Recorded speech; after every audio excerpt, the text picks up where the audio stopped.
Welcome in, everyone. Welcome to the channel. My name's Twice.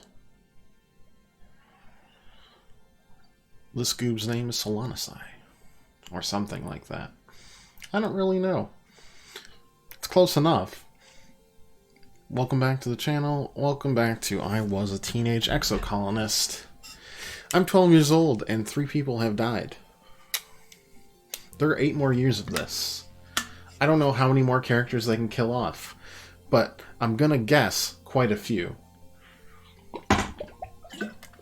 Based on all the deja vu we're getting,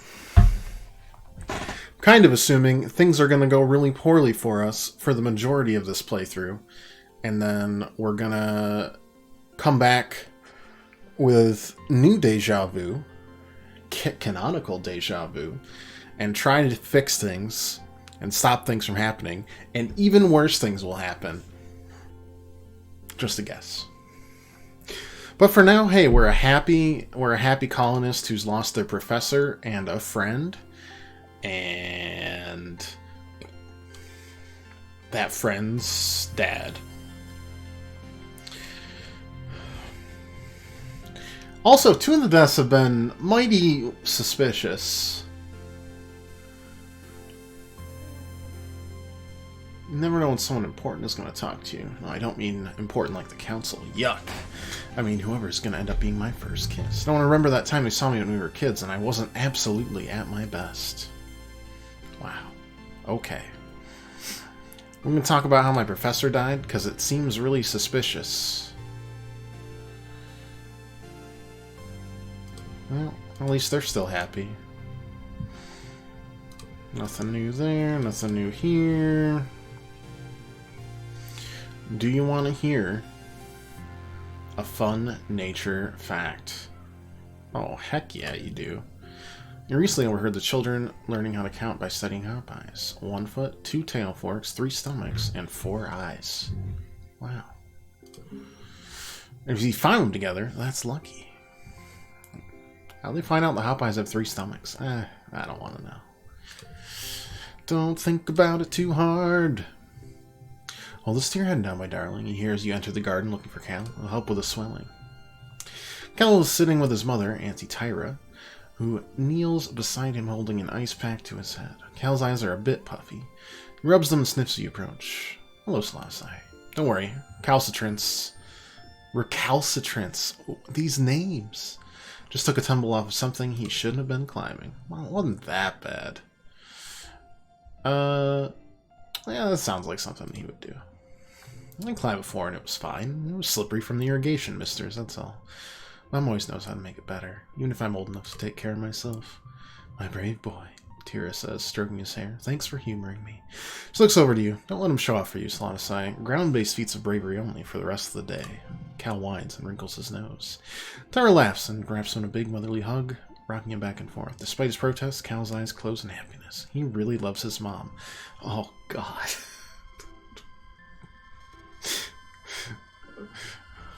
I don't like all the possible deaths flags here, alright? I don't like them. Can I go on expeditions yet? No. Utopia's pretty cool, though. Alright. No eating of worms today. Nem and Nougat are kicking up a huge cloud of dust outside the garrison, passing a sports ball back and forth, chasing each other around. Nem looks up as you approach, flails excitedly at you. Colony-oscopy, hey! Look! Bounces the sports ball on her knees. Look at what Nougat and me are practicing. Then bounces the sports ball from one knee to another a few times before launching it up in the air. She crouches, leaps after it, spikes it with her head towards Nougat with a yell. The sports ball thuds into Nougat's chest, sending her sprawling to the dirt. For a second you freeze, waiting for the crying to start. Instead, Nougat shrieks and laughs, clutching the ball as Nem jumps up and down and pumps her fist dramatically. That is awesome. I know, right? I'll be just as good as my big bro someday. Nougat will be, too. She rubs back her hand across her nose, leaving a smear of dirt. Hey, you should come by the sports ball pitch sometime. I can show you some tricks. Okay. I will. Yay! Great, I can't wait. I'm so excited. Sports ball is my favorite thing on the planet. Her eyes go wide. Maybe even in the whole galaxy. Me too, me too. Nougat yells from where she's still lying on the ground. She picks herself up, carefully puts the ball down in front of her, and then kicks it to an enemy. Did you see that? She kicked the ball with her foot.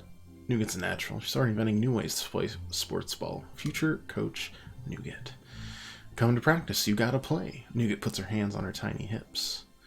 Nemi says I get to be coach, so it's my rules. You and Nem both burst out laughing. Nougat is such a little character.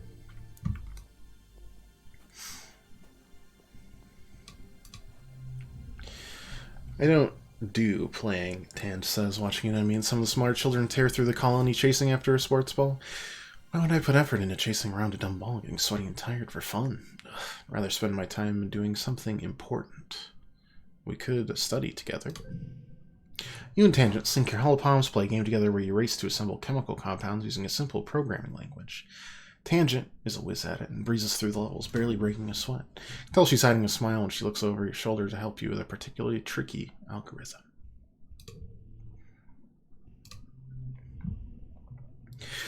Tangent's storming around the quad of engineering, checking notes on her. Ugh, this is the worst.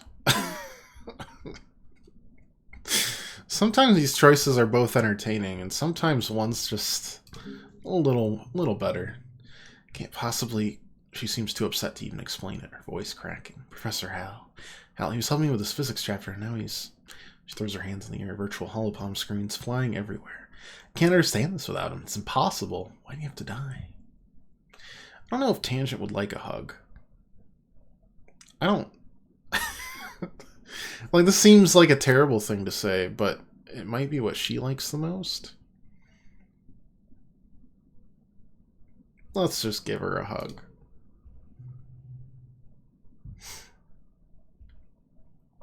Oh no. I can't help you study. My engineering is only 27 and not 30. You're having a hard time with this as well. Thanks, Alanisai. Nothing's easy on Vertumna. Even the adults can't protect themselves. It's obvious we're on our own out here. Thank you. Does that mean I can come back and help? No, but I need a reasoning of 40 or greater to do that. Alright. Neat. We already touched on this. We get extra toughness stuff from this. We've got the depot and possibly a new notice board this year. Utica Rhett. Who's the professor? Instance. Flu, antecedent, utopia. I guess he wasn't part of it. Anyways. Gotta do some physical stuff because we benefit from it. And this next time things attack, maybe we'll actually stay back because, oh, you know, we're 12 years old. So. Well, okay, we promised them we would do sports ball. But when there's no sports ball game going on, the security teams who train nearby use the field to practice with long-range rifles. She helps practice, Calm's helping take down the net. Sorry, kiddos. Rhett wants us practicing with the big guns thing. We can't have you running around the place. Bullets in these drone rifles are heat-seeking. You know they're programmed to avoid human targets. Safety first.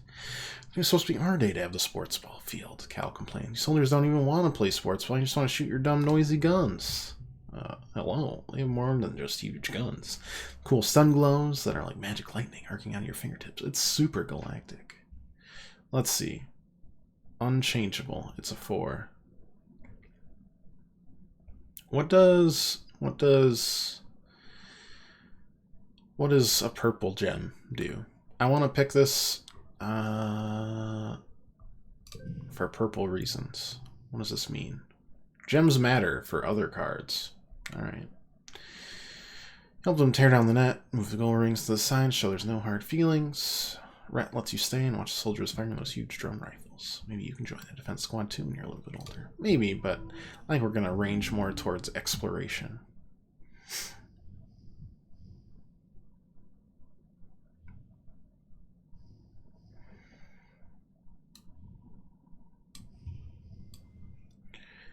One, 2, It's either this or that, but I think it would be better if we did something like this.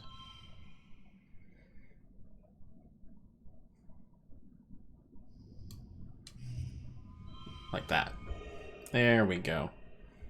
That might be the best we could have gotten. Yeah. Well, I like the bravery, at the very least. Been having weird dreams as usual. They seem to get worse around glow. You wake from a dream that has tears drying on your face, though you can't remember why, just that you were terrified. Whatever it was, it felt real enough that for a moment you just lie in bed with your eyes closed and try to calm your breathing. You blearily rub your eyes and...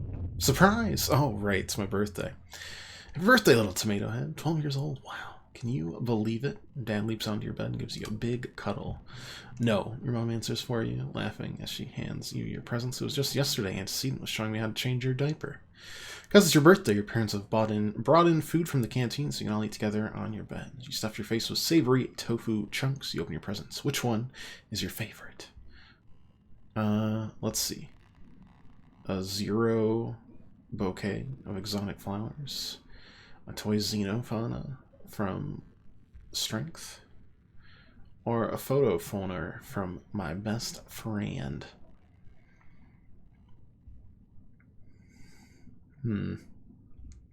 I don't know what that is.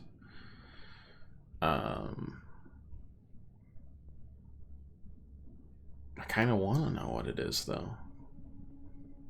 Bouquet of exotic flowers. Dad toy. I don't know. The bouquet of exotic flowers is pretty cool. But I think they both understand if I don't play favorites and say I like it from my best friend.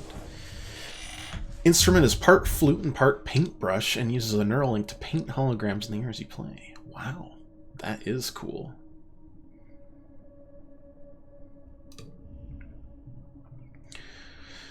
As your dad clears away the wrapping paper and dishes from breakfast, your mom folds your hands and gives you a serious look. Uh-oh. So, you've been here 2 years now. No, your dad and I have always said you're in charge of your schedule. We're keeping an eye on you. A loving eye, trusting, gentle eye. Your dad interjects, stuffing wrapping paper into the recycler pickup bin. Hal used to tell us all the time how hard you were trying in school. That's great. Your dad and I are really proud of you. Working might seem fun and grown up when you're a kid, but if you want to do more than manual labor, you need some book smarts too. Oh. Dad joins you again. So, it's time to start thinking about how you're going to contribute to the colony when you're older. Look on your face, he laughs. Don't worry, we're not going to make you get a job right now. We're just asking, what would you want to be when you grow up? Dad with like 10 kids. I'm just here to propagate the species. Famous idol, monster hunter, which is bravery. Governor.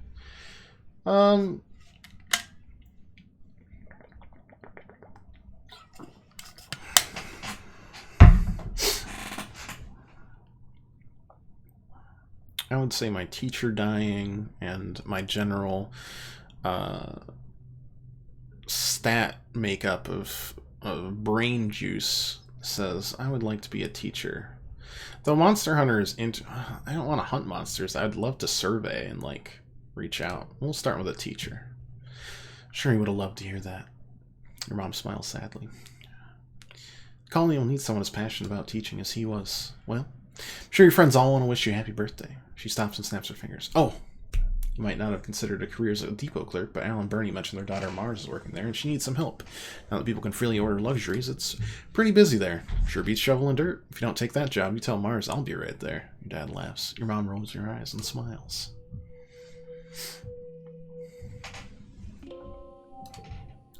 Quiet. Anything new? We can train together? Alright, but I don't really like the... Well, I don't have that many cards. I mean, I've built a solid red deck. I'm sure we can make it work. Let's train with Nem. On your way to the sports ball pitch, Nem shares a story about the time her brother Calm once spiked the ball so hard it broke Utopia's nose back when she used to play sports ball too. She describes it in gory detail. But don't go easy on me. That's why we have medbase, right? Plus I might get a cool scar. She thumbs a blue scaled scar in her jaw right under her ear. New perk. Toughness level 1. +1 to physical cards. Oh, did I pass something? Interesting. So each of these is a new perk. That's cool. Good evening, pirate. How you doing? How's life? Next is 40 or greater. Did I get something for you? We've got other people I need more friendship with. Nem is easy to be friends with. Look at that gap tooth smile. One of the lab assistants told me it's impossible to fold a piece of paper in half more than 7 times. This is a myth. You can actually fold a piece of paper in half 12 times. Cannot abide those nominally more intelligent than I am passing on hearsay and urban legends as facts. It's the duty of all scientists to question what is held up as the truth. That's great. Here's a cool crystal cluster for you.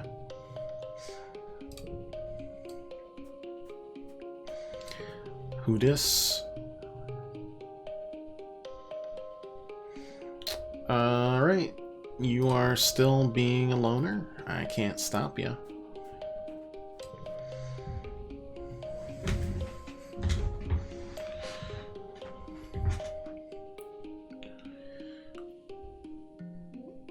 Interesting. Not bad. Gonna blame my wife on making me fat. She made cookies for you. What kind of cookies?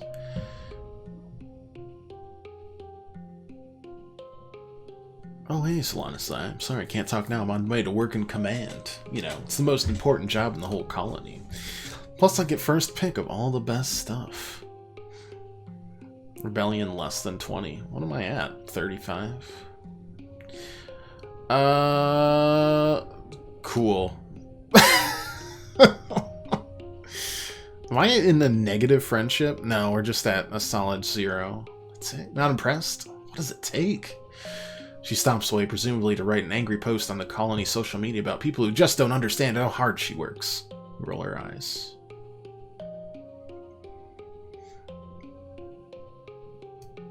Mars is angry for now. You could try asking her for a reference later if you change your mind. What the heck did you just ban? Something popped up. Chocolate chip.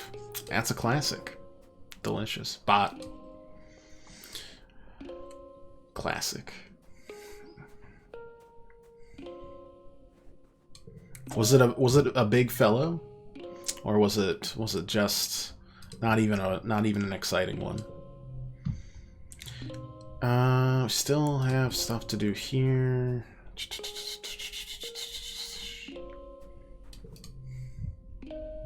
Like shovel dirt? Probably not. No, it does give us kudos. Any other big beefy arm skills? Gives us a perception. We've got 1 perception. Chocolate chip will do me in. White chocolate chip does me in even harder.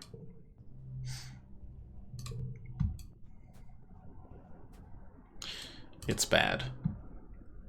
I guess we'll do defense training because it does help with animals, and I am intrigued what we could do with an animal skill. The best defense is not needing to defend yourself in the first place, because you can run away.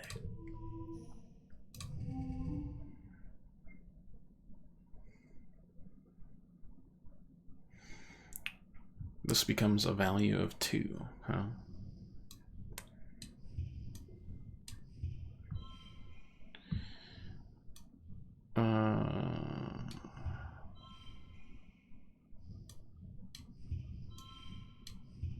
I don't know. I mean, this is just a bunch. Because it's what we drew. Yeah, that's the best score we could get.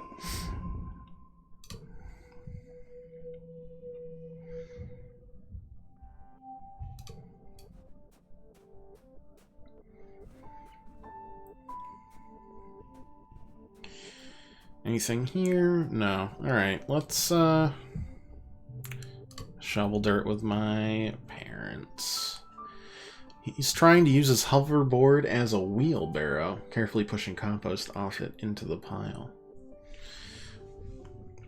Don't you just love this? Yeah, it's a great hoverboard. Oh no, I mean just this. He waves his arms, dirt and crust up to the elbows, to take in the entire greenhouse. We get to help plant stuff and watch it grow. Even if we're just moving dirt around, we're still helping. Why do you like it so much? Well, I like digging holes in dirt because it's so full of surprises down there. I found a worm. Wait, see if I can find her again. Sticks his hand in the compost and rummages around, his tongue sticking out of his mouth. Guess she got away. She's real shiny like a rainbow. Wait, I just thought of something I like better. Getting dirt out of my fingernails. I don't know why. It's the best. You're weird, Cal. But, like, not a bad weird. Just a weird. 1, 2. That's not a straight, is it? It is not. So we do like 1, 2, 2. That doesn't really matter which. We could swap those and it would. Wait, why is that 3? Oh, because it gives you 1 extra, and that's 1, 2, 3, and then you could put 5 there and 1 there. It's pretty good. Yeah, it's the best we could do. Very good. We've moved into early pollen, the worst possible season. You know what? Next title is just going to be Zyrtec required.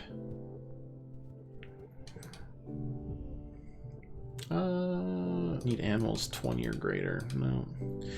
That's not happening. Organizing? That's never happening. We're not organized. And I've decided that on purpose. I have exactly 0 regrets about it. It makes perfect sense. Alright, we are now basically going to go all in on studying for the rest of the year. Life sciences, reasoning, engineering, all of it. The colony's still reeling Professor Howell's death. You're not sure what to expect, or who to expect when you go to class today. Take your seat in the classroom. Chief Engineer Instance is chatting near the front with Tangent. As the class fills up, Tangent returns to her seat and Instant fires up Congruence's hollow projection. Alright, listen up. Congruence is expensive as hell to run in interactive mode, but she'll have to do as your teacher for now. I'm far too busy to be teaching children. Today, Congruence teaches you about machine learning and that. Oh god, machine learning. Oh god, I'm 12 years old. The development of artificial intelligences. Congruence has been a part of your life for as long as you can remember. It's hard to imagine a time when people didn't have access to such a powerful, all-knowing intelligence. How do people used to learn anything? Hardly. Can't have white chocolate in the house because you hoover it up too quick. That's me with chocolate-covered pretzels. They might as well not exist in this house. They shouldn't. They should not.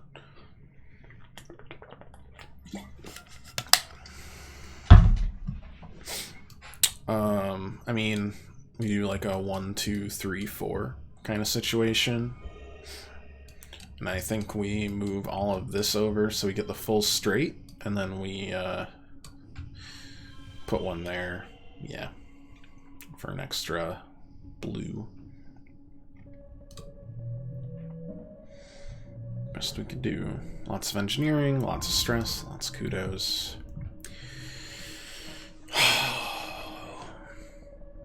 It's rough turning those down. I see the pretzels, anything like them, it's just... It might as well not exist in this household. Dad comes back from work one day looking seriously under the weather. He's pale with deep circles under his eyes and he keeps sneezing. It's fine, it's just all the pollen in the air. It's gunking up the old air tubes. Remember hay fever, flu? We always got it back on Earth, too. We did, so why isn't it bothering me? Your mom frowns and crosses her arms. You're a lot tougher than me, sweet pea. I'm sure I'll just have to get used to it, like you did. Maybe I'll go for a stroll outside the gates later. Really get a good lungful of the stuff. I'll feel bad for a few weeks. After that, I'll be fine. Outside the gates? You? Mom raises both eyebrows. Your dad shrugs, then he falls into a fit of sneezing and can't answer. Mom directs him to go lie down on their bed. You need rest, not machismo. She scolds him. I don't have a macho bone in my body. Foo-foo. I have to fertilize the corn and the pixie beans this week. Uh-huh. Your mom grunts. Dad pulls a handkerchief from his pocket, sneezes into it a few times. Big, yelling, honk sneezes that echo throughout your whole corridors. Pulls away from his face and you can tell that something's wrong. Huh, your dad says weakly, holding the handkerchief away from his face. It's bright pink fuchsia and glittering in the light. That's weird. Then his eyes roll back in his head, his knees buckle, and your mom yells for you to call instance. Gonna kill another, but I'm not gonna have anyone left in these 10 years. This is gonna be a brutal game. I'm not feeling good. Instance thinks your dad's vitals, gives him a cursory look over. He seems satisfied in what she sees without having to do a thorough examination. The explorers have started calling this the shimmer, she says, shining a light down your dad's throat. He's looking a little better, but not much. It's an airborne environmental toxin, likely in the pollen fog. Will he be okay? It doesn't seem to cause long-term damage to the body. She gestures in the air, making notes on her hollow eye that only she can see. Been tracking its effects for 3 seasons now. Toxins flush out of the body after 3 to 5 days, and it's not contagious. What that means for you, Geranium, is you're looking particularly susceptible to toxin. You should be taking better pains to avoid exposure. If you must go outside during pollen, use a respirator. You got it, boss. Your dad smiles weakly. Mom smiles and puts her hand over his. As your literal boss, I'm ordering you not to come into work for the rest of the week. You're on strict bed rest. She leans in to touch his forehead with hers. They stay like that, smiling with relief. Even after one day of bed rest, your dad's looking a lot better. He's clearly anxious to get back out in the fields. You're gonna love this new crop, Solana. It's called a pixie bean. They glow in the dark. The field looks so beautiful at night. I'm happy we finally found something that will actually grow here that isn't soy, and more soy. And I'm happy you're not dead yet.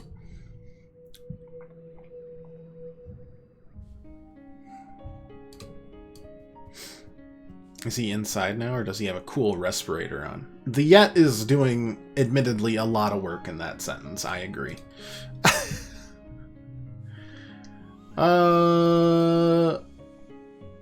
Solana, come here. Look cool. I need to take a selfie with someone every day, or I lose my streak. The picture turns out okay. Tell me about the depot again. That's cool. There's nothing to lose. Oh no. I'm sure making an enemy of her is going to be a bad time, but you know, just a turd out there. It's a big old turd. We had a pretty good day today. It's my favorite day of the year at work. And that is to say that it's the day that bonuses are announced. So, not too bad. Picked up Chelsea from the airport, so we are whole once more. She has unleft me. Very exciting. Hello, Solana. If you're not occupied, can I ask for assistance in the lab? Thank you in advance. Tangent. Typical Tange. But her asking for help is something so rare you can't help but head over right away. This is going to be insulting help, isn't it? Find her hunched over on a spectrometer, making notes on a holoscreen. Oh, you're here. Looked like she's been awake for days. Wrinkled, a little shiny, the wild-eyed look of someone who needs a cup of blep tea. I came as soon as I could. Researching the shimmer, the illness some people report during pollen. We'll have to admit it, but I need your assistance. She takes 4 vials with swabs inside and puts them into your hands. I need recent saliva samples from both you and your father. There must be a reason why he's so susceptible to the shimmer and you're not. You share half your genetic code with him. There must be some marker we can compare between the 2 samples. Then, administer this to yourselves, wait 3 days, and take the samples again. This test should determine if anything in your body chemistry has changed. Tange looks at you very seriously, cutting through her bleary expression. There's something going on here, something really, really big. I've begun to realize this is about more than just curing a disease. Unlocking the secrets of the shimmer, who it affects and why it could lead to a greater understanding of all life on Vertumna. And knowledge is more than power, Solana. It's control. Okay, you seem a little whacked out. I'm perfectly fine. She blinks again. This is the face of complete concentration and focus. I'm in the zone. Sure. Yeah, why not? What have I gotten? +1 shimmer cure, +1 help tangent. Alright. Thank you. Been researching so hard I think my eyes are going to fall out of my head. And for what? Well, for the end of debilitating disease is a pretty good reason, but Tan just shakes her head at herself before you can answer. We're at a disadvantage here, she mutters. We're fighting blind. We need to understand this planet if we're going to get it under our control. You are 12 years old.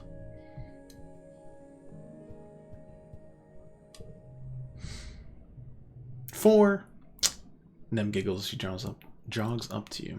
So you used to say on Earth when a ball would go into the crowd. I like it.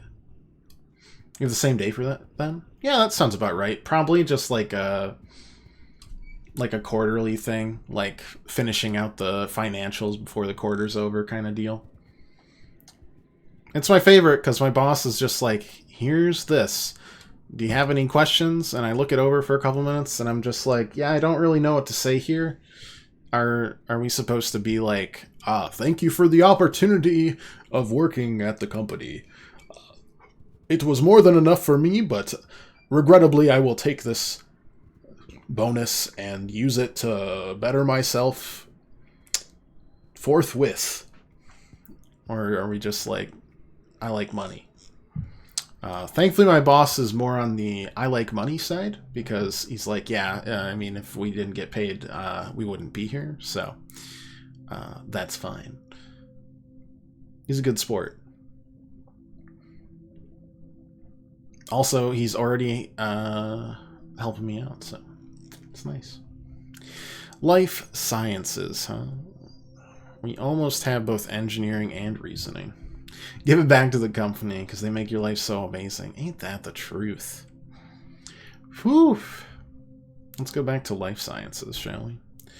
Biology needs a little bit of hitting. Not sure what to expect from life sciences class this soon from Professor Howell's death. He was the teacher back on the ship. Who could possibly replace him? Take your seat in the classroom. There's no teacher here yet. Students wait, exchanging awkward glances as time passes. Eventually, the chief engineer Instance breezes through the door. She's accompanied by Tange, who takes a seat beside you, barely giving you a second look. Life sciences. Who can tell me what it is? Solonasai, start us off with the correct answer, please. I mean, that's what Hal would have said. It's this, but that's what Hal would have said. Class giggles, breaking the tension. How witty, Instance mutters. Wit does you no favors in the real sciences, though. If you want to sit around and talk about great people, may I suggest focusing on the humanities. Well, bite me. Solonasai, were you heading to life sciences? Tangent stops you on the way to class. Good. Could use your help with something, actually. Working with Instance in the biolab. Give me a hand with it. I'm sure she'll give you the credit for the class. Yeah, sure. Honestly, we just need someone to label Petri dishes and move them from the cooler to different machines. A hot eye could do it.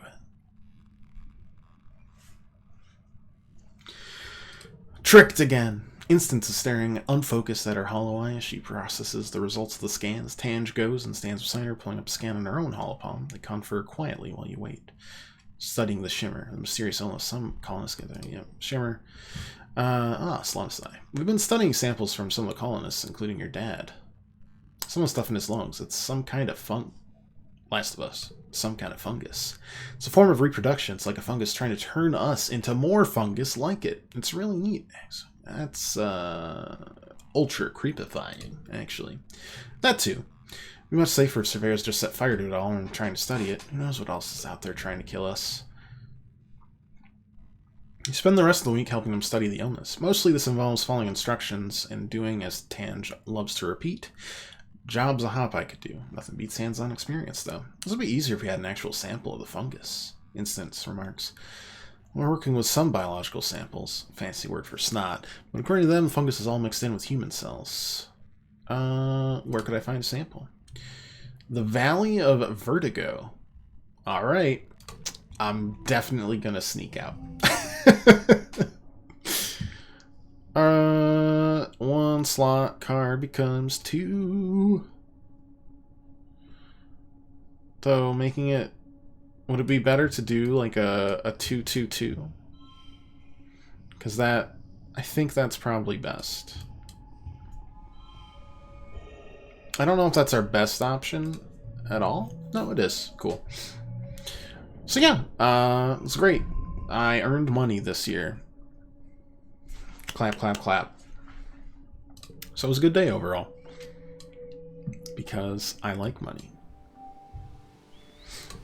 And this is the first year the bonus hasn't been, like, weirdly prorated because of random business things that are completely out of any regular employee's control. Ooh, I like the music here. It's going hard. Anything here? Should I finally just say, you know, Mars, that's pretty cool?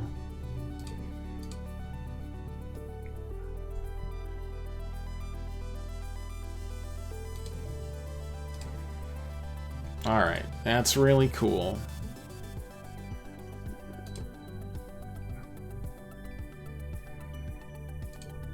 That's fine. I plan on sneaking out. Because we need it.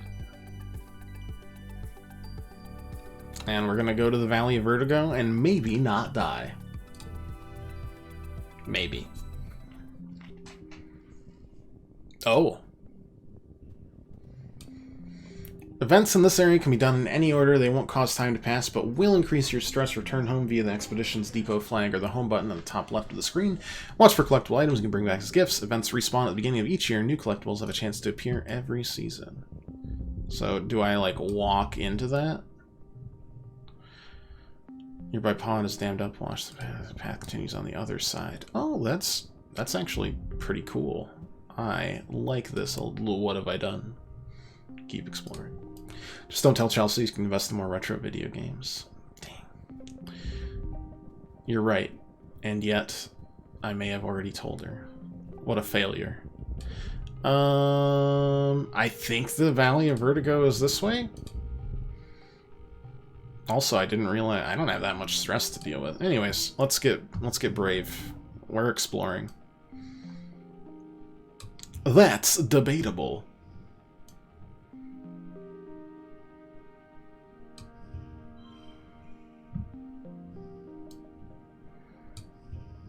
I don't have anything to do. I'm just tossing a bunch there.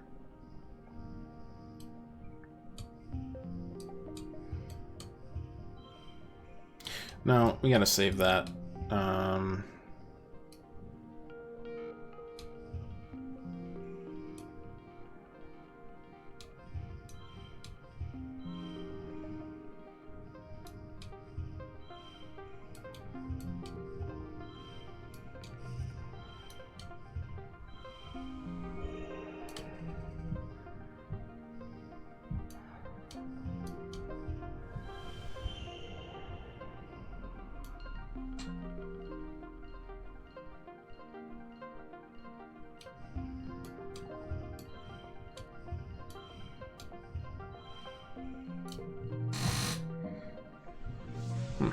That's fine.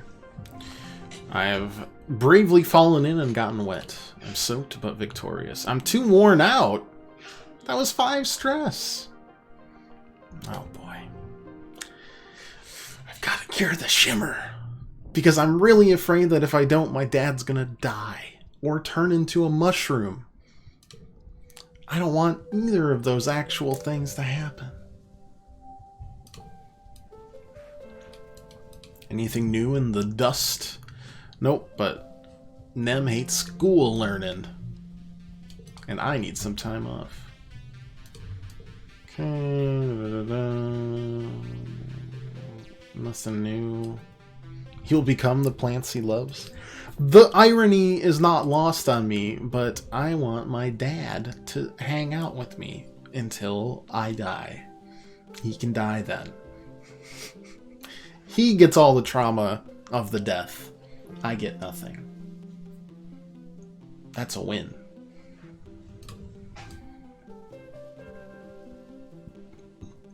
Alright. Oh, no, that does... That stresses me out. I'm gonna hang out with them. Hey, friendo. I'm just gonna get out of here, but come with me and play some sports ball. So much for relaxing. Then grabs you by the arm and marches you to the sports ball pitch, where she strikes up a game of sports ball that is not strictly regulation. Make up your own rules, even roping her 3 younger brothers into playing. They're fun, young, and kind of suck at stuff, but it's still fun. As long as it still unstresses me. I don't want to keep forgetting blue stuff. I suck at yellow stuff, so I kind of want to forget that. It's time for the 3rd annual Vertumnalia Festival. I still think there's some weird, like, sabotage going on. It's subtle enough where people aren't really noticing it, but at least 2 of those deaths seems really suspicious. Though I don't know why you'd want to kill a kid.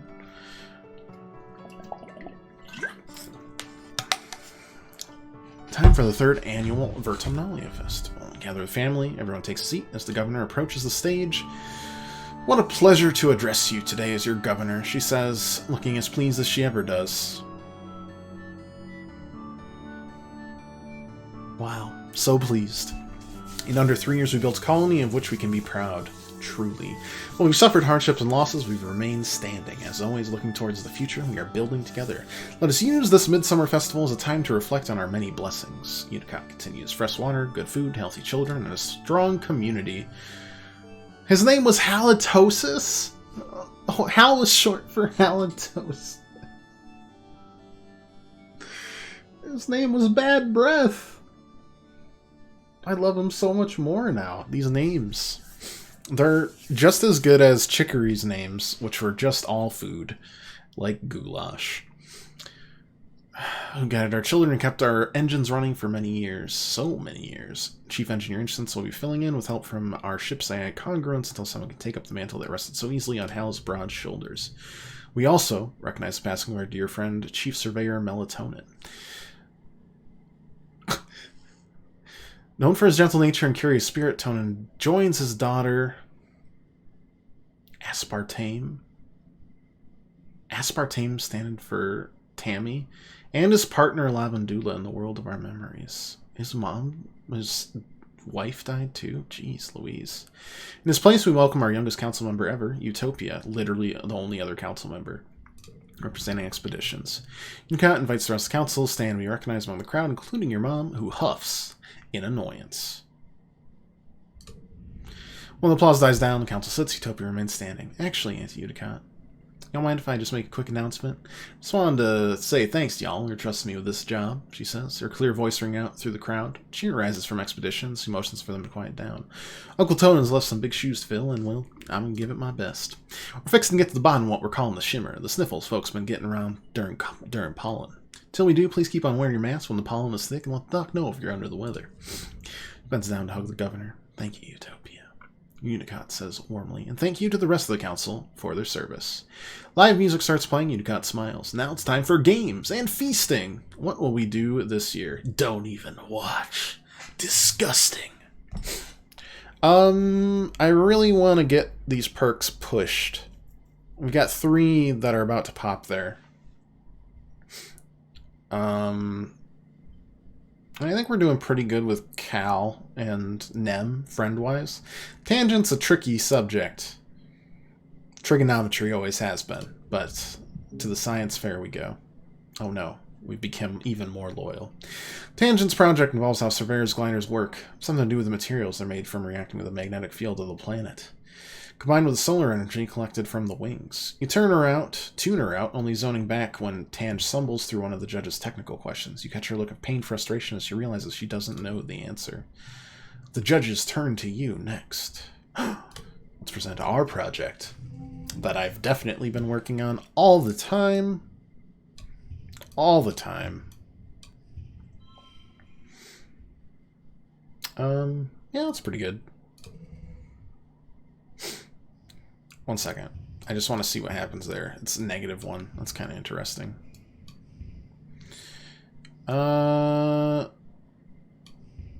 Like a 0, 1, 2.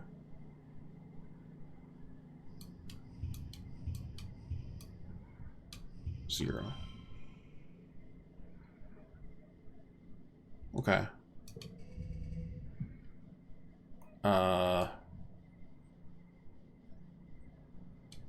5,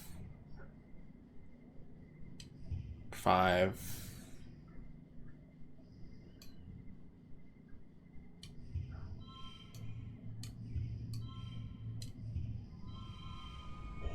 Let's go!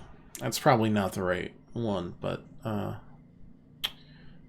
don't care. Oh, it was. It was the best we could have got. Whew. You do an egg drop experiment, taking fragile crystalline glass fruit and designing 4 different ways to protect them from breaking after a long fall. 2 break, but 2 succeed. Your experiment is only a simple demonstration of physics, but the judges decide to award you for choosing something within your capabilities and doing it well.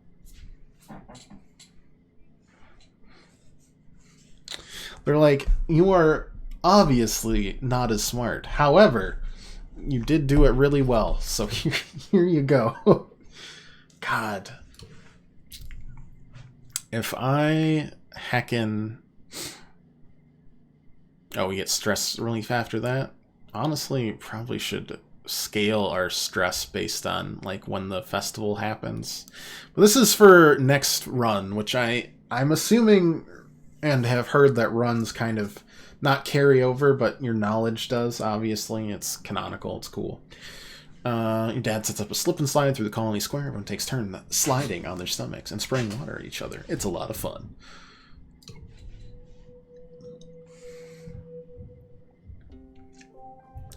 Into mid-dust, huh?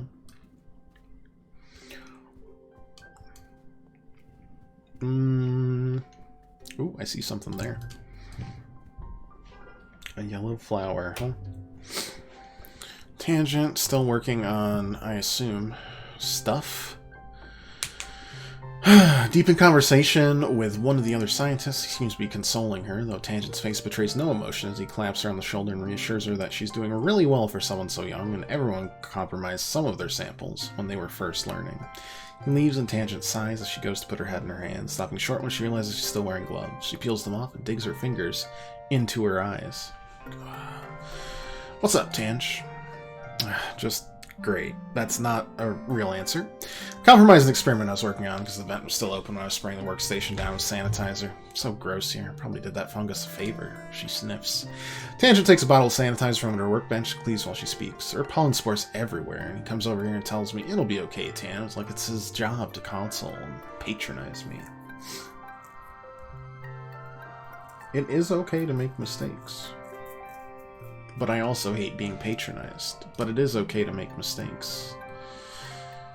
Don't you understand? If we never feel the pain of failure, if there's no cost to it, why would we ever improve? I need to own my own mistakes. That's... calm down.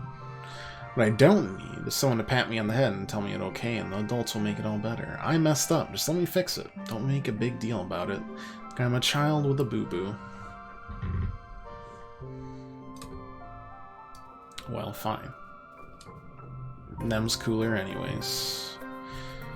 You find her in the bleachers, intentionally focused on her hollow palm. She looks frustrated by whatever's on it. Oh, are you actually studying? Haha, very funny, Celestai. No, I'm not studying, because sports ball superstars don't need to be brainiacs like you. I don't know what to get calm for his birthday. I stopped last year when I made up a sports ball trophy and gave it to him. Just running out of ideas, you know? He'd appreciate something from the heart. Yeah, you're probably right. I just don't know what to get. I just don't want to get him a little kid gift, you know? Like how Mom taught us how to make stuff with macaroni and glue. Problem is I'm not good at that stuff, she complains. What's something I can do that's easy but still cool? A picture of you two. As long as I don't gotta put macaroni on the frame. But yeah, that's nice. I'll probably move out of the family quarters soon, and that way he'll already have a picture of us to take with him. Oh, it's a perfect picture too. Thanks, Lassie. This is a great idea. Hey, Squirt, what are you doing up there?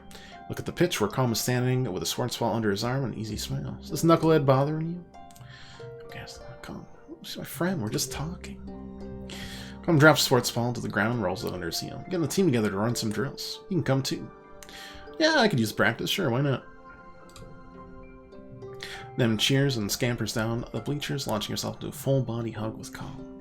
Follow her descent more cautiously, listening to her chatter with Calm about her day as they walk together across the bridge. She really loves her big brother. Stop saying this. Stop saying they really love somebody. It is stressing me out. My stress, just drag that all the way up. Drag it up. Because it's getting there with your nonsense.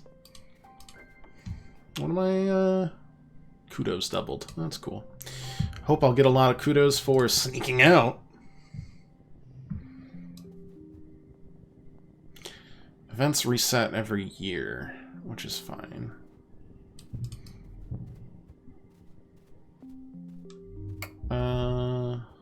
Just moving out to the morgue then. Oh, stop.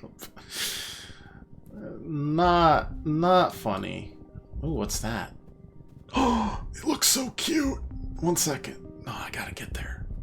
Oh my gosh, I gotta get there. Some farmland is spilled outside the walls. The fields don't look like they're doing very well. Nobody's around right now. In fact, it looks a bit abandoned. There's some meager-looking crops ready to harvest, but animals are starting to get at them. Let's salvage a bit, shall we? Pull up a handful of wrinkly tubers. They're probably supposed to be potatoes eventually, or maybe yams. It's hard to tell. It's pretty picked over. Okay.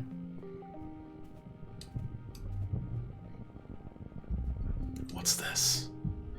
Your way is blocked by a strange small creature with 1 foot and 4 large eyes, 2 of which blink sideways on top of its head like frog eyes. Oh, it's a hop-eye. Bird people talk about them, but you've never seen one up close. Suddenly starts flailing around like there's something wrong with it, even though it was fine a second ago. Keeps pausing to look at you, then goes back to flailing. I'm trying to warn people. Said that hop-eyes, like,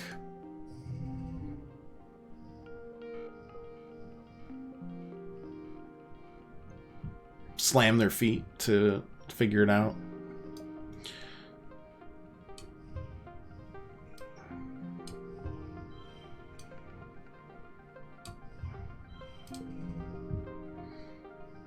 Oh my goodness.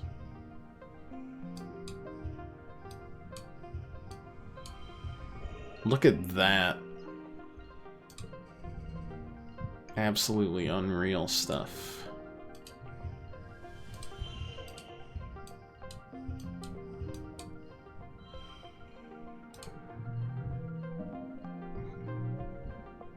Got an animals upgrade.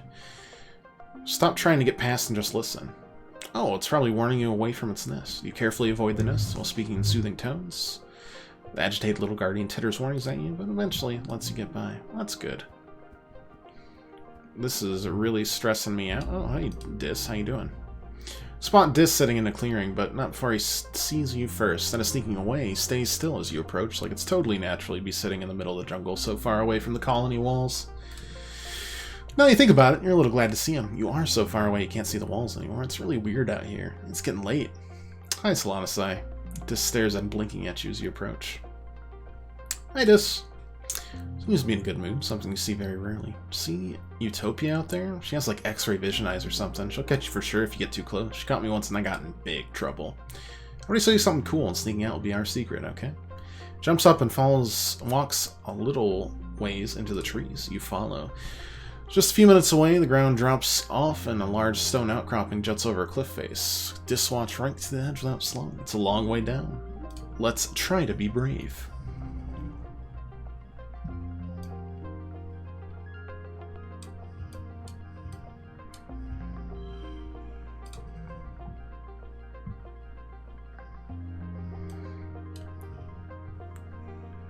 One, two, three.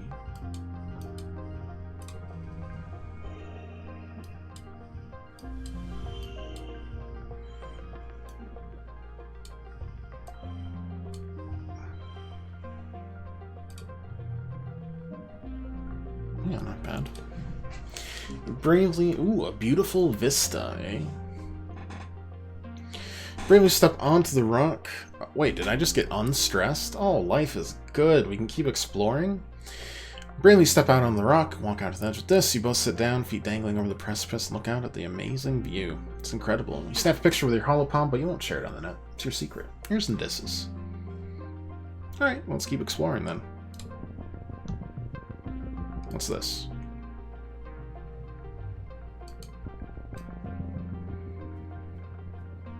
Whoa, that looks a little more interesting. Wish I had a map that I could have consulted earlier, like a smart person would.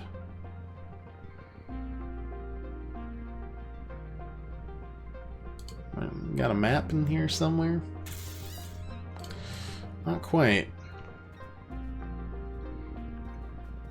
I'm definitely a little concerned about this guy. But, let's keep doing it, I guess. There it is in the clearing. The most majestic creature you've ever seen. It's like a unicorn from your dad's storybooks. But with leathery reptile skin that shines when the light hits it. Moves so softly, like it doesn't even disturb the ground. Let's be as quiet as possible. My perception's terrible, but that doesn't really matter when you can do stuff like 4, 5, 6 straight.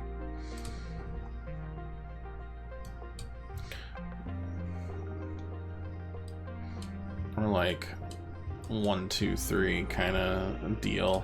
I've already hit the super goal.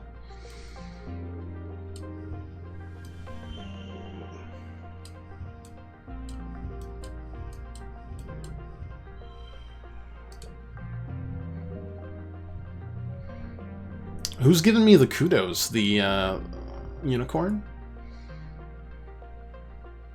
The Unisaur looks up towards you, startled by your movement. You try to hold perfectly still and quiet your breathing. After a tense moment, it goes back to its business.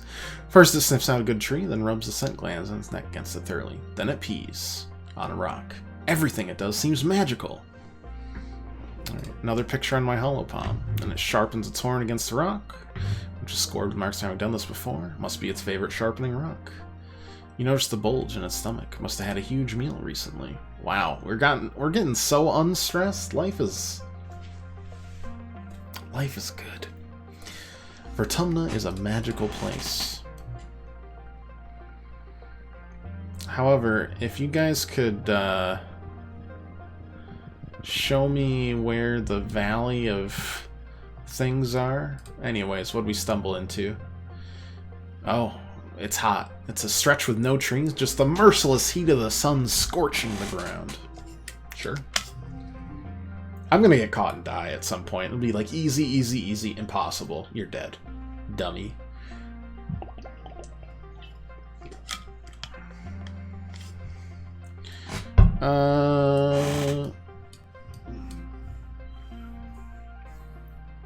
Oh, we can do 1, 2, 3. Yeah. That works really well.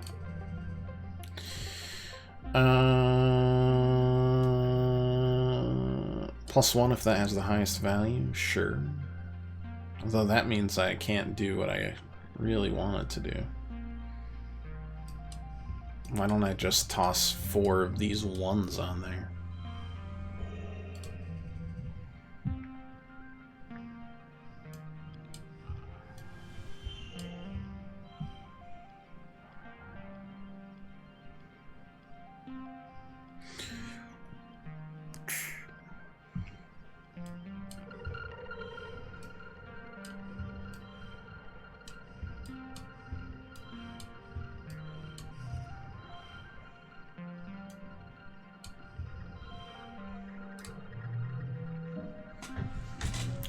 Not bad. Spent some time going the long way around, taking shelter under some mush trees. It's still sweltering, but not quite as bad.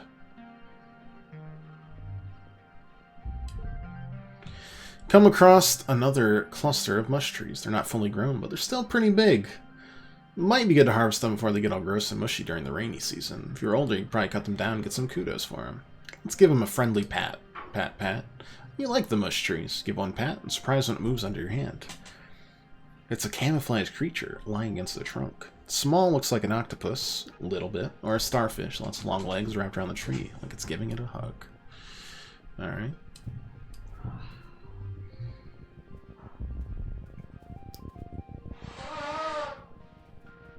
You know, I'm starting to think we're not going to be able to get to any of those places. But we let our mind wander as you're walking, bumble straight into a field of gelatinous blob grass. Totally transparent, the sticky fronds are hard to see, but even harder to ignore once they start glomming onto your boots, slowing you down. It's like trudging through thick mud. You stubbornly decide to keep going, paying close attention to the visible signs of this blob grass field. There aren't many, just an absence of other vegetation.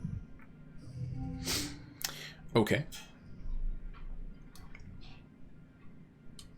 2, 3, 4.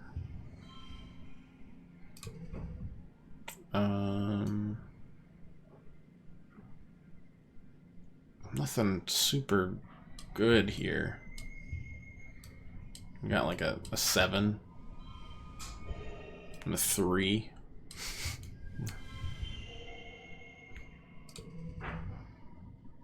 No,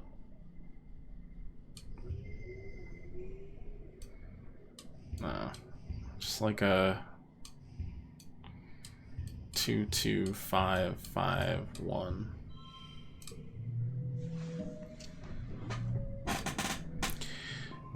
Stressed out again, but we got through the villainous blobgrass. What are we at? 70. That's not so great.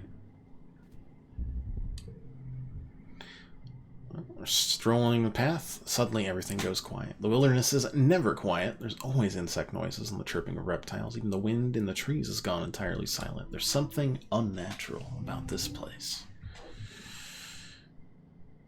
I don't know what gems do yet. But I guess we're gonna do something like 2, 2, 4.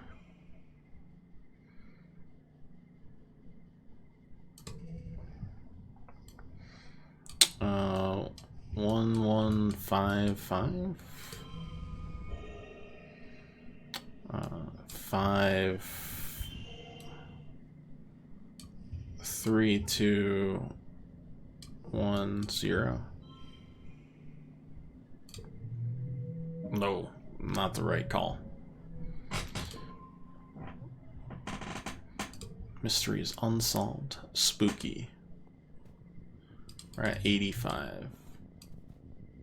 Yes, I should go home soon. I agree.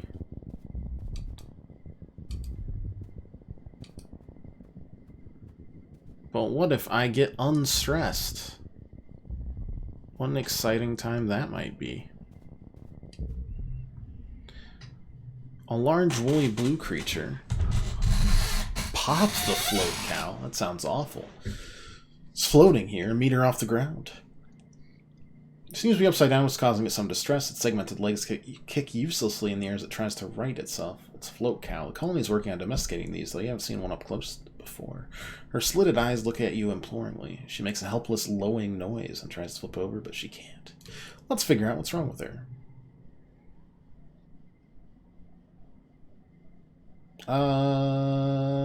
Okay, I'm gonna pop you. This sounds like a bad idea.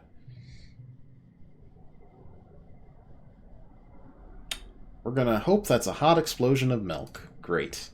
Gross, gross, gross. You hope she'll be okay, but you are decidedly not okay with how you smell.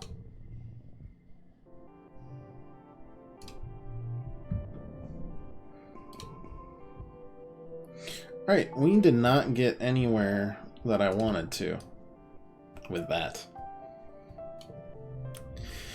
Tell Tangent you know where this has been going. Tell her he's been sneaking out to explore the jungle, not far away, but outside the walls. Really? Is it safe?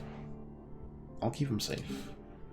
She eyes you skeptically. Full offense, Solanasai, but you're just a kid. However, I suppose it's good to know he isn't alone out there. That was a quest that's been paying off for a while now. Show me the map.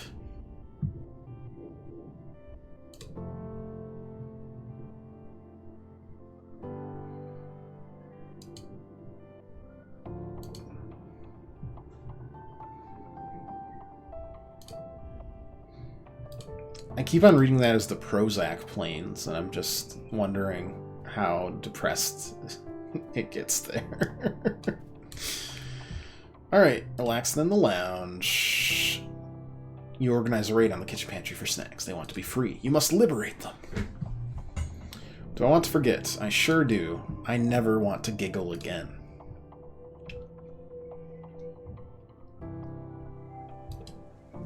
Alright, we're into early wet. Back to studying. Back to studying.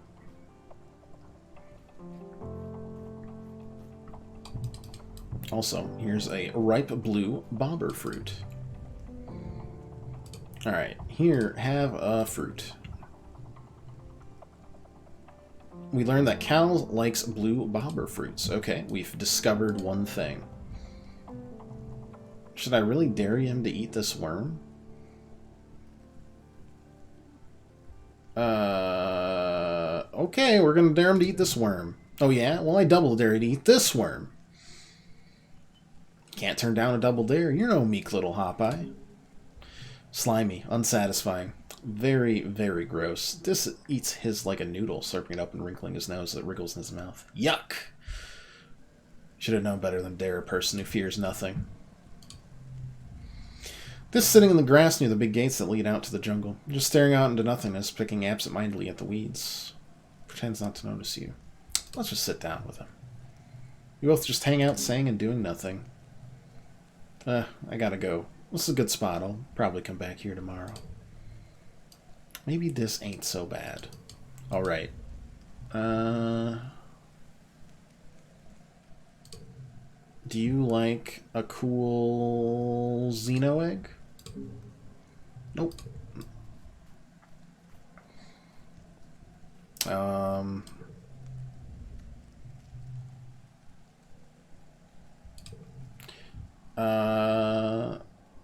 Cool flower. Seems like it might be yours.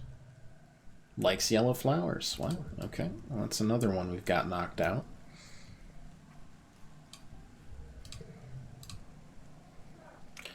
Likes and dislikes. Yeah.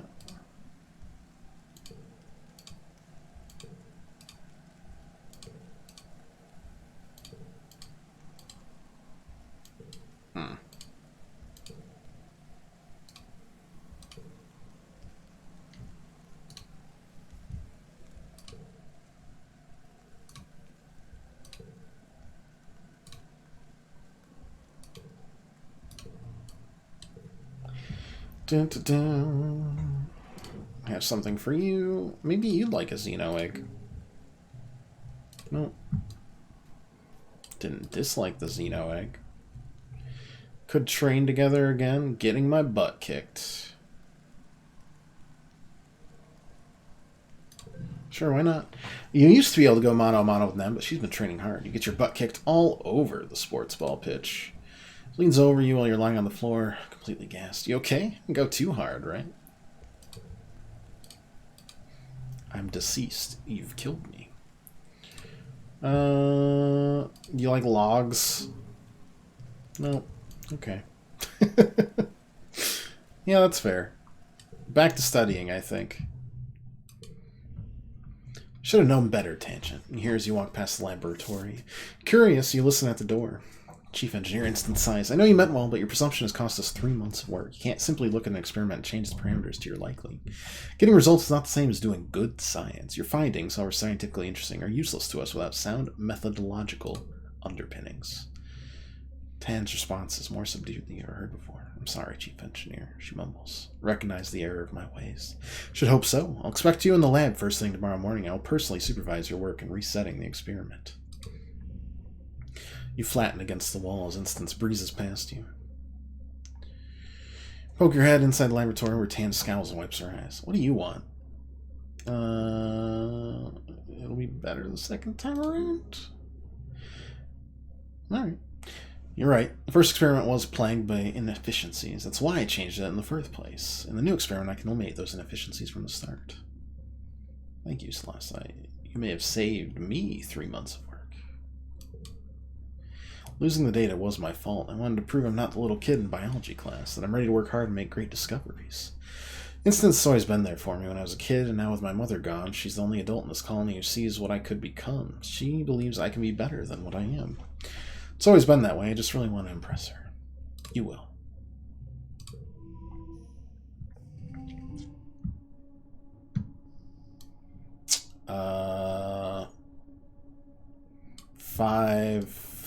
Five, 4, 3, 5.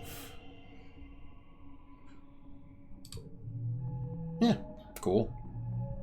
Good work, Gus. Lots of engineering and reasoning. You hit 2 perks there.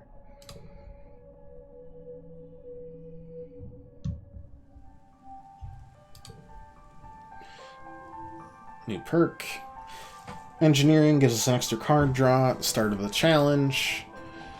Reasoning gives us a +1 on blue cards. I have no idea how to get empathy, honestly. Probably something that Tammy would have helped with if she wasn't heckin' deceased.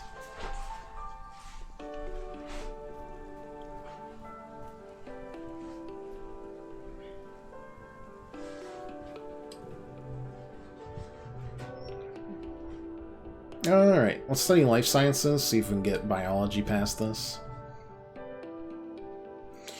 This week in biology class, you're studying sugar bugs. Stop killing people. I'm not! All three were out of my control. I think. Definitely, probably, maybe. Alright, we're gonna dissect it. Refuse to do it on ethical grounds. Nope. We're dissecting it right away. You kidding me? It's already dead. The moment your scalpel slices it open, a horrid smell assaults you, sweet like rotting fruit. Yuck. Dissection.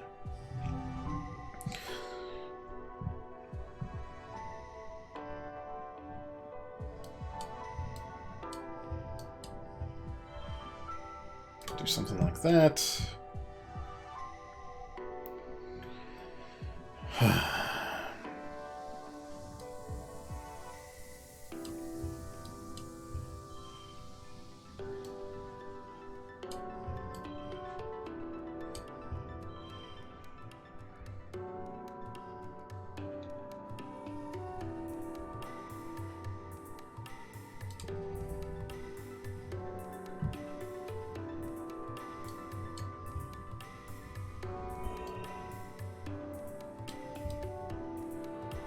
I don't like that.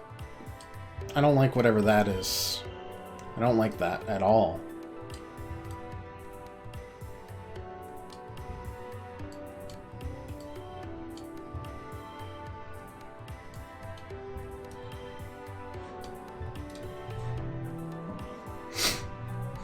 To biology, that hits the next perk.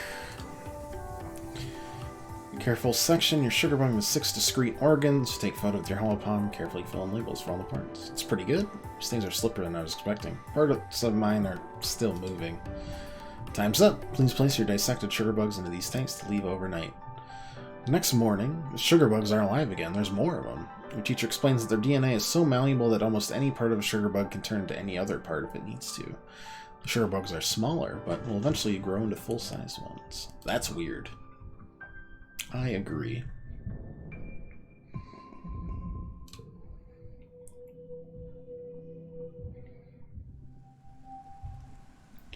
Late wet. New perk. Xenobotany research and geoponics. It unlocks new things to study. Really? Let's explore that xenobotany lab. Hey kiddo, your dad says, looking up from his work desk where he's dissecting a huge bell-shaped flower. Can you hand me that separator? Really got my hands on things here. You hand him the tool, which he uses to wedge open some sort of weird stoma-like opening inside the bell. Gooey purple nectar oozes out and pools on his desk. Whoa, thought I drained this little beauty. Can you get a towel, I guess? Help him mop up the flower juice. Yuck, it's sticky and smells like rotting vegetables. When you're done, he looks at you with pride. You know, I've been thinking of getting one of you kids to come help me out with researching the native plants. I think you might be able to break off some time to help your old man in the lab. I know you've been studying biology. It's not as glamorous as gene tech research with instance, but it is important. You can talk to your mom about it tonight before you go telling her. She's not a fan of alien plants, you know? If it were up to her, we'd fill these greenhouses with earth plants and nothing else, but there's gotta be more on this planet we can cultivate. If you find any cool plants while you're exploring, bring them here and we can take a look at them. What does that give us? Biology and organizing. Ick! Organizing?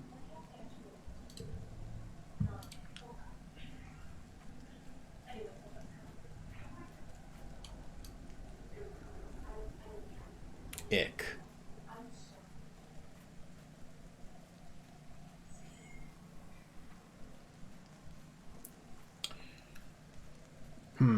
Do we...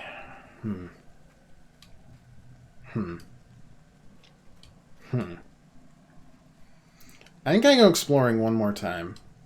Just to see.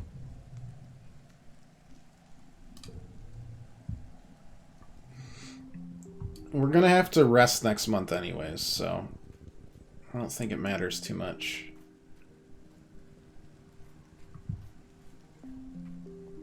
And honestly, I want to see if we can make it to, I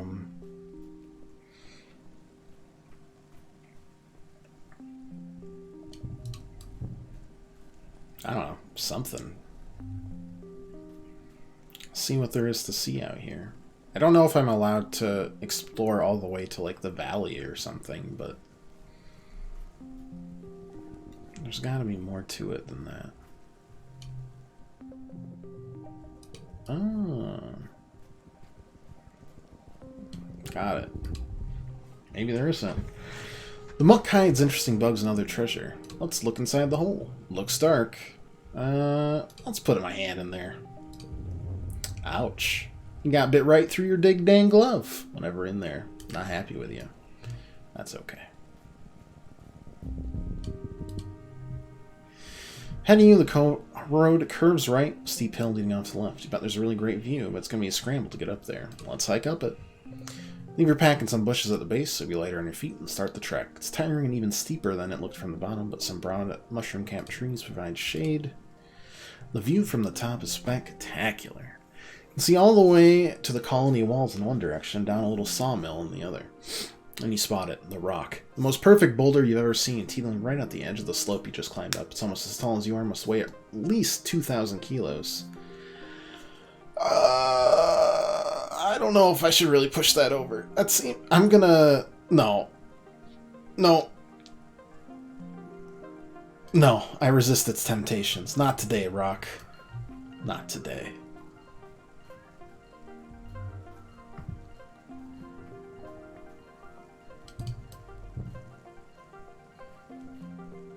I think we've pretty much hit on all the events out here. Just a couple we missed, that's it.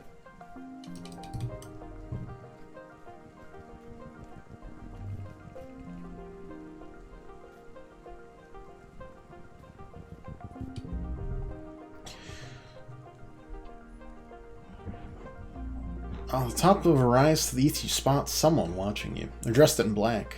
Is that Dis? They look way too tall to be Dis. Another surveyor? You blink and the figure is gone. I'd like to look for clues. No sign of a camp or anything obvious like a dropped pack. No note saying I'm watching you, signed mysterious figure. Spooky. That's okay. Get right there. Area is muddy, real muddy. Let's walk through it. It'll be easy. Easy peasy. Mostly because I can kind of just do stuff like this and slam through some stuff.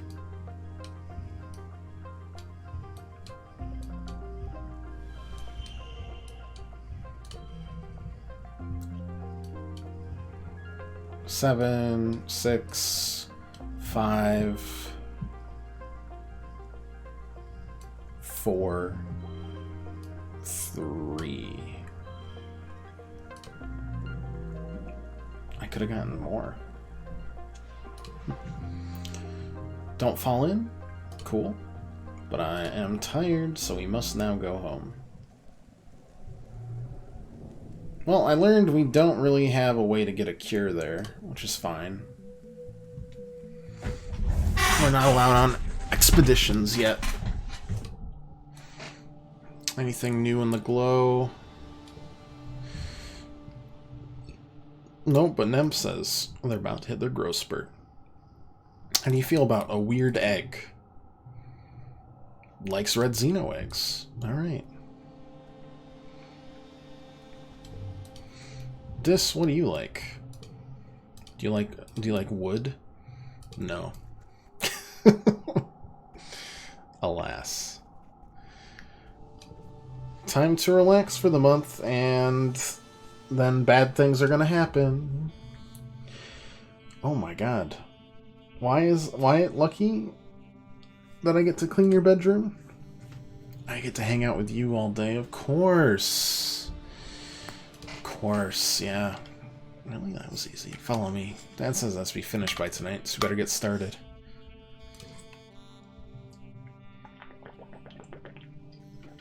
It is mostly clothes.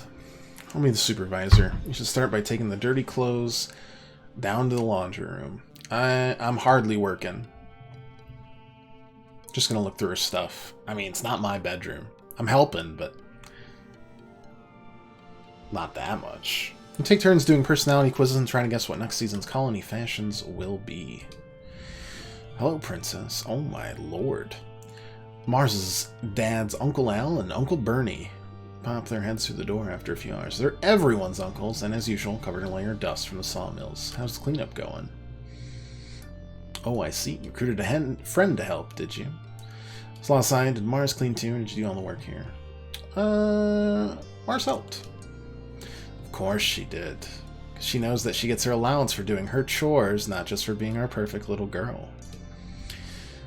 They tell you to finish up and get ready for dinner. After they leave, Mars looks a bit put out by the exchange. My dad and Papa are the best, obviously, but they're always trying to teach me these lessons. Don't they know that being this fabulous is hard work, too? She pouts. She swipes her hollow palm to give you a couple kudos, your share of her allowance. Stick with me and I'll teach you to be fabulous, too, one day. I don't plan on doing that, and I don't want to forget either of these things. Goodbye. 2 data points form a line, but 3 is a pattern. The colony has been on high alert, all glow, hoping that the creatures from beyond the wall don't return for a 3rd year in the row. Surveyors keep reporting they've seen unusual animal activity. Even the plants seem different, they say, and new tracks that must have been left by creatures larger and heavier than you've ever seen. Even though their colonists drill evacuation plans. You're in engineering when you hear the sirens ring through the colony. Cover your ears against the noise, make your way to the nearby classroom. This is one of the assembly points, so you should be safe here, but it wasn't safe last year for Professor Hal. We still don't know what happened with that. They didn't talk about it at all. Seems suspicious. Congruence can't protect anyone. Please stay calm, children. Defense squad is already en route to the creatures. It should all be over soon. You've been told this before. Should I leave? You know how I said I was going to do that? Well, over the past year, I've explored a lot. So, I am stubborn and want to help.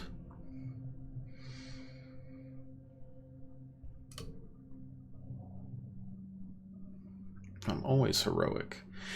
Slow into a walk, so near the outer doors of engineering. Something doesn't feel right. You stop to listen in the dim emergency lighting. You hear the metallic popping of something overhead in the ventilation ducts. Your blood goes cold. Monsters, they're here. You follow the sounds to a workshop and force yourself to look through the slats of the vent. 2 glistening bug-like eyes peer down at you. 4, 6. They blink in syncopated pairs. Then you hear it. A soft pinging noise halfway between a chirp and a purr. The creature skitters spider-like from one side of the vent to the other. A small furry tentacle slithers through the slat, searching for the vent release. When it can't find one, it bangs its body against the inside of the vent, denting the metal. Empathy 10 or great. I do have empathy. Barely. You could tame it. That's kind of fun. Or just help it escape.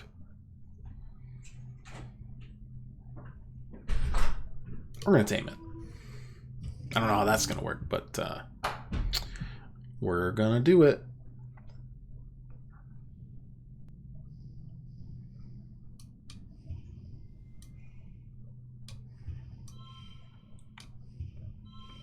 Tame needs spider friends. Love the 8 legs. I think it only had 6 legs, alright?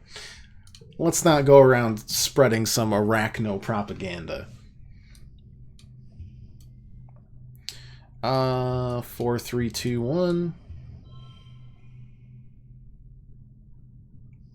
That doesn't have the highest value, though. Oh, but it gets that. Oh.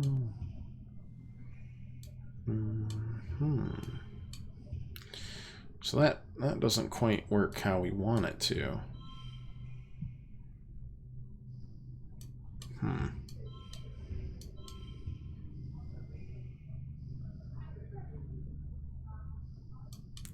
What if it was like a 1...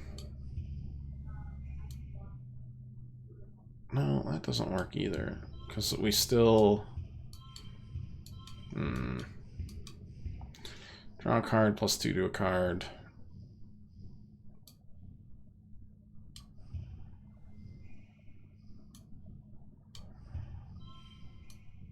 Probably just like a... 1144 kind of deal.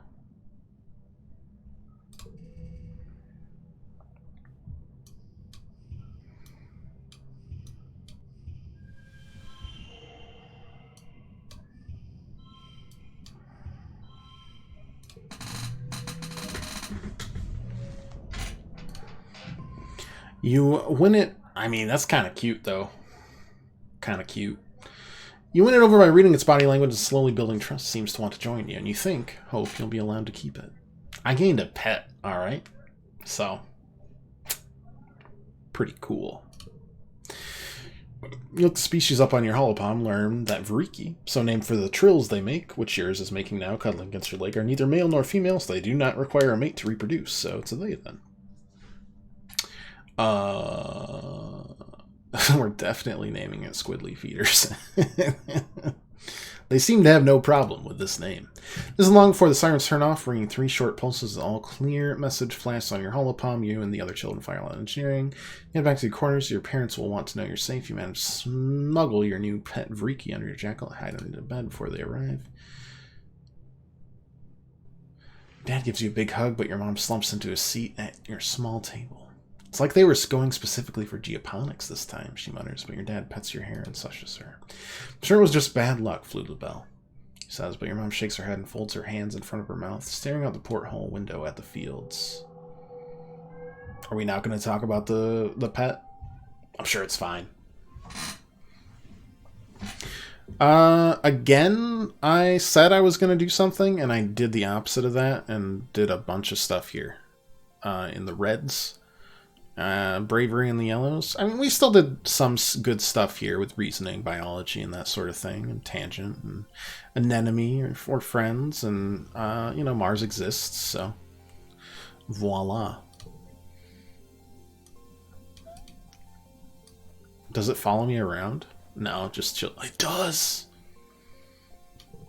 You jealous?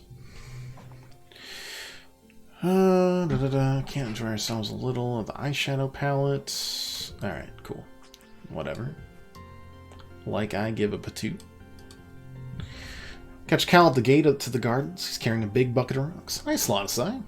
And hello to you too, Squidly Feederson. Oh, I'm supposed to tell you there's a new park near Geoponics now. We can run all around we want. No one will say we're trampling the field. Just come play there sometime. And bring Squidly Feederson. They'll love it. Should I, like, look at my gear and stuff? +5 to animals, +1 to all flushes. +1 bonus to straights, +1 if you win.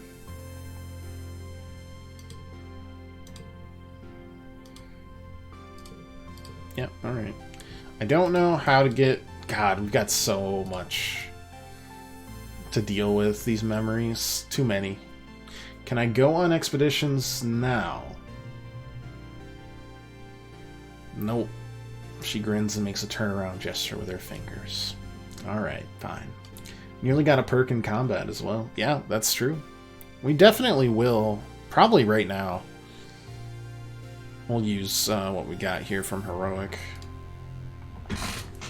Wow, you're getting big. Am I?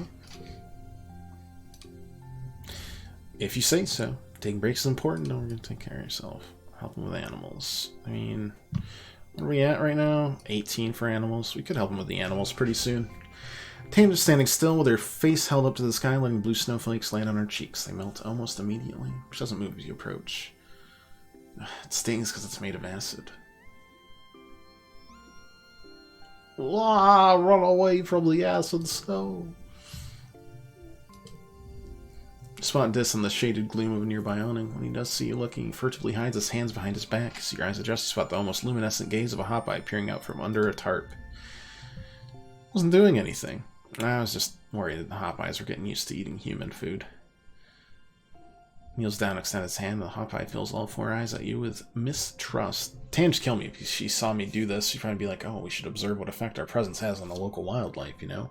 This is the effect we're having on them. Tan doesn't get that you can't watch something without changing it. She thinks you're so smart, but she doesn't think she has a responsibility to do the right thing. We used to be bros. Now I don't even understand her at all.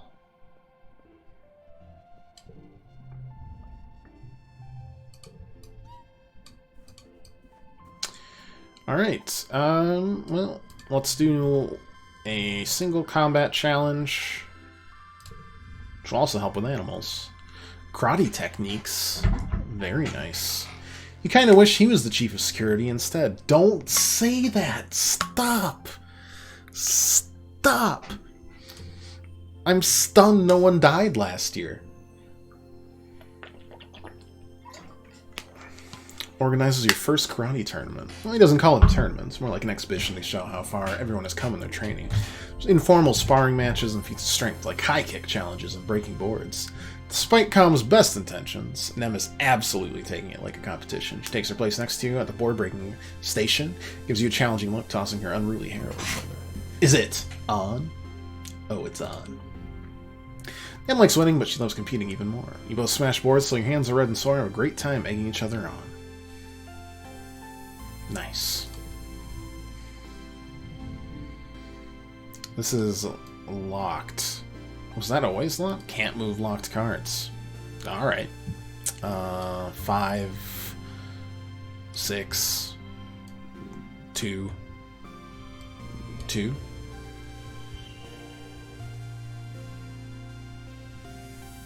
Would that 27 be good?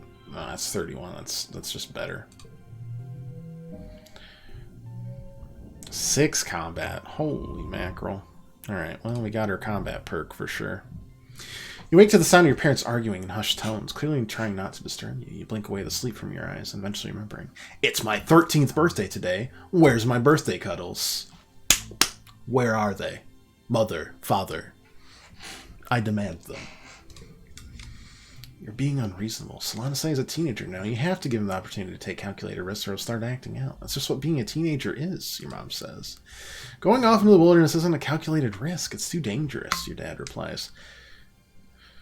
It's learned to hear your parents arguing. If they ever disagree, they sort it out quietly or go to mediation. This time they sound really upset. It's unsettling.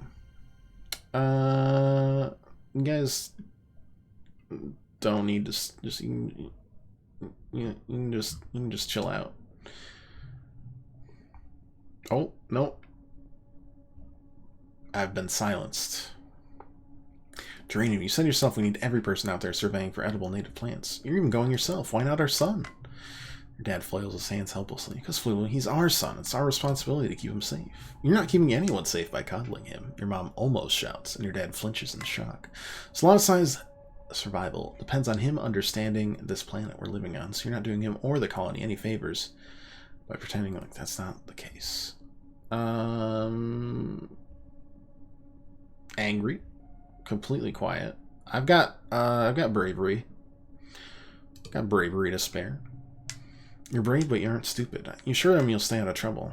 Your dad's shoulders sag as he shakes his head. You barely even know what's out there, kiddo. Your mom's fierce expression softens. Hey, Solanasai, sorry. It's your birthday today, and here we are arguing like a pair of assholes. Happy birthday. They both give me a hug. It's no cuddles. It's no cuddles. Let's order up the canteen and have your usual birthday breakfast. We've got to talk about how Utopia's opened up positions and expeditions for kids 13 and older, and, well, that's you now. Let's go.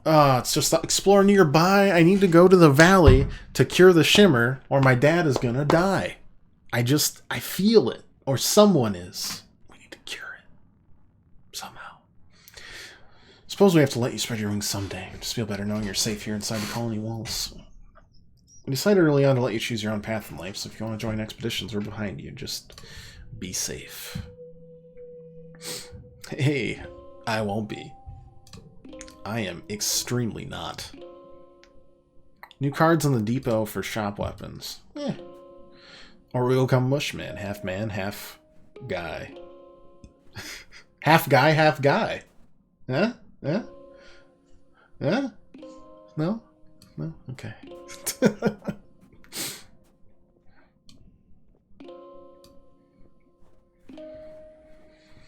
Alright. Find your dad comparing some plant samples. When he sees you, he puts down the test tubes and gives you a big hug. Kiddo!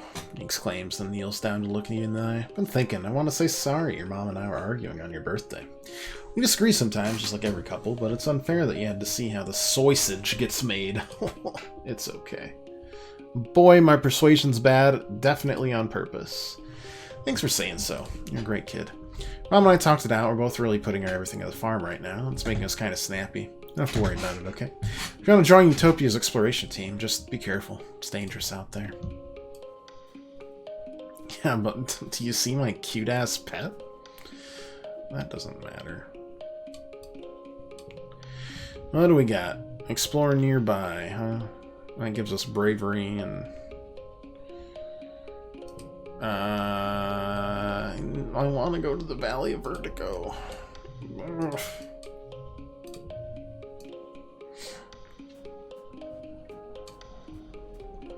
Oh, yeah, you're really cute. 50 out of 124, 39. We've ignored Cal for too long. Feel bad. Engineering, biology...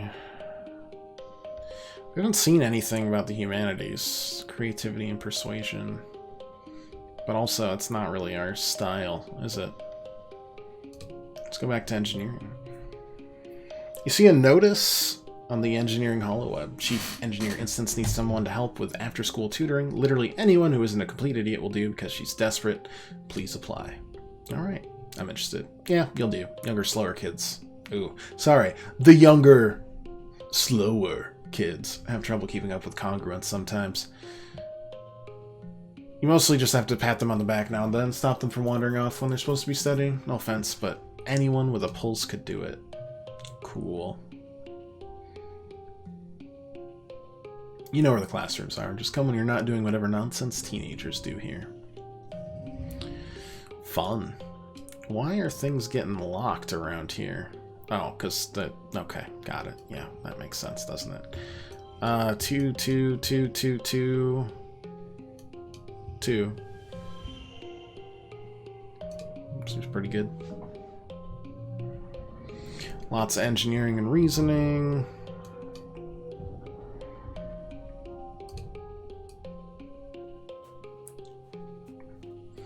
Honestly, I'm trying to figure out about the, Oh, here's the tutoring children.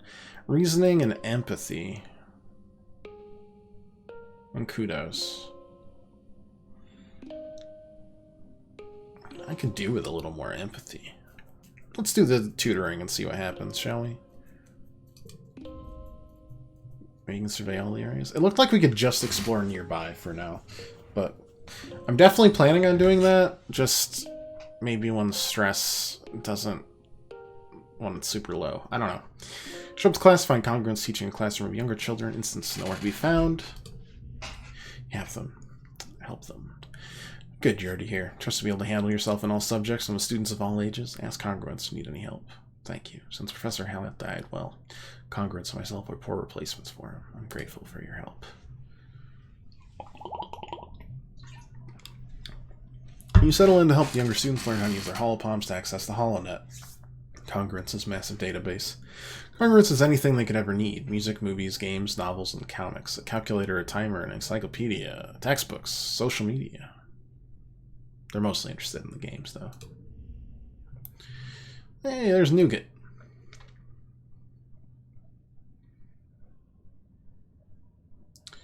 I gotta read about this stuff. Nougat whines, poking dejectedly at her hollow screen. Skin around her newly implanted holopalm looks a little red, like she keeps picking at it. I just want to go play. That looks infected. Or, let me show you something.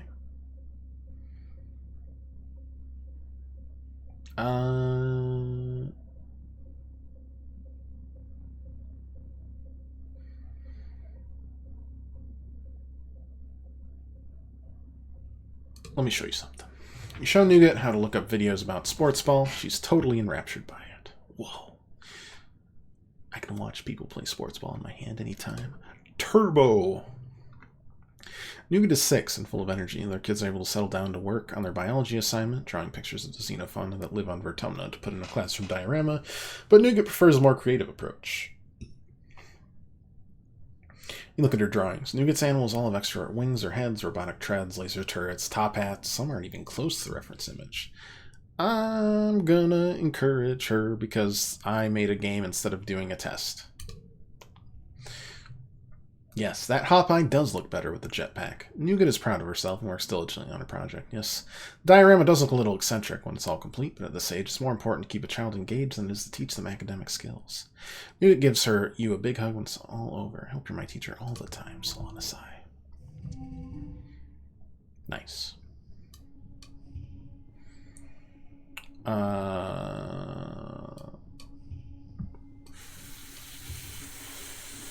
4, 5, 6, 5, 2. Yeah, seems good. Lots of reasoning, little empathy. No, we've moved into early pollen. Father, no. Please be safe. Please. No, he's gotta... No, he's got... No! Dad was sniffling and sneezing pretty bad this morning. He collapsed around this time last year, so he's been feeling anxious about his health, especially now that the pollen is back. He's working hard in the fields, respirator hanging from his neck as he grunts and shovels dirt into a wheelbarrow. He sees you coming and stands up straight, coughing a little as he stretches his back. Hey, kiddo, what's bringing you out here? Dad, I am begging you to wear your respirator. Dad makes blah blah blah motions with his hands. I do. Don't look at me like that. I'm just getting some fresh air. It's hard to breathe with that thing on. I'm racing at the pixie beans in the ground. We're all set to have a great harvest in time for Vertumnalia. He leans on his shovel, tucking one foot behind the other and rocking back and forth. Truth is, I've been working like a dog. I'd love to get out of here for a while. What do you say you and I go for a little walk? He says, brightening. I know you don't get outside the walls much either, but... we could do with a little nature walk. I study all the plants the foragers bring back, but I never really seen them in the wild. You want to go outside? No, it just sounds great. Awesome. You'd pick up what I'm throwing down. Mom doesn't see the draw. He continues, flipping his shovel up onto his shoulder, picking his way carefully out of the turn field. She likes what she can control, you know? There's a whole planet out there, and I want to go explore. Stops and doubles over, suddenly racked with a coughing fit that makes him unable to speak. He tries a few times to catch his breath, but each time he just starts coughing harder. Don't want my father to die? Oh, I just like instance that old stick in the mud. I remember when we were younger, she's always walking around with her nose in everyone's business. She always thinks she knows what's best for people. Despite his brave words, he has to hold on to you for balance so he catches his breath again. Okay, maybe now is not the best time. Finally putting his respirator back on. But, you and me, we have a date with the outside world, kiddo. I'm taking a rain check. Oof, can't wait till Instance figures out a treatment for this shimmer thing. She says maybe next year, maybe the one after that. I'm gonna be first in line, you bet. Hey, that didn't get him killed, alright? I want everything known that that was not me. Maybe now we'll get more shimmer events because it's the pollen month? I don't know. Mars called me a maladapted degenerate today. Okay. You know, the usual.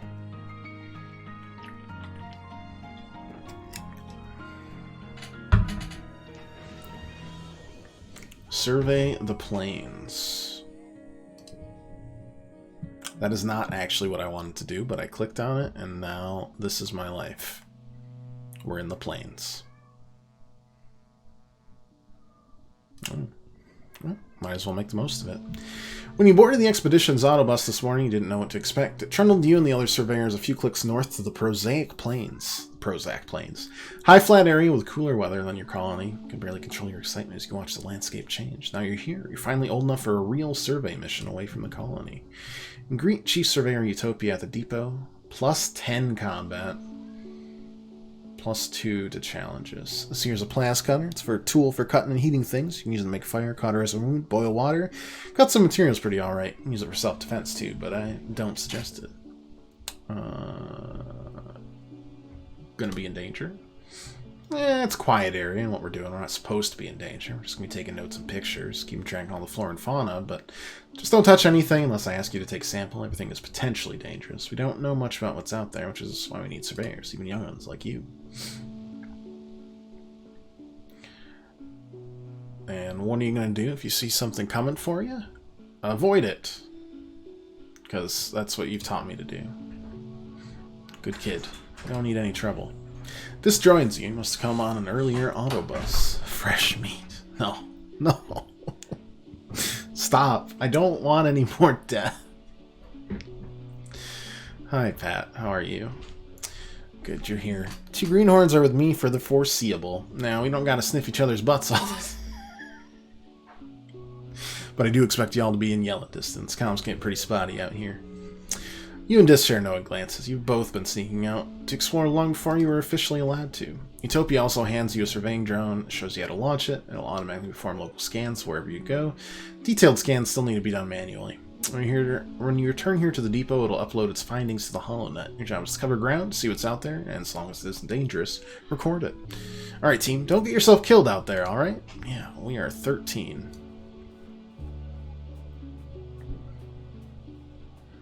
The Prozac plains. Anxiety attacks be gone.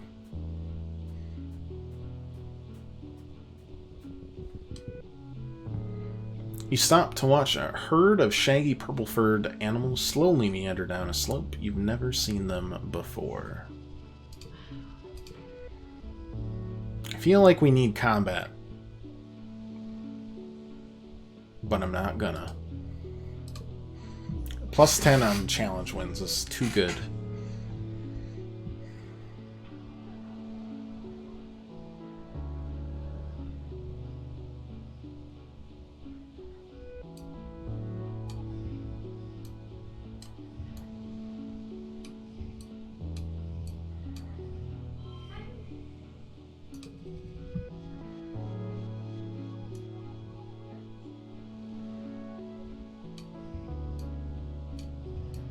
One, two, three, four.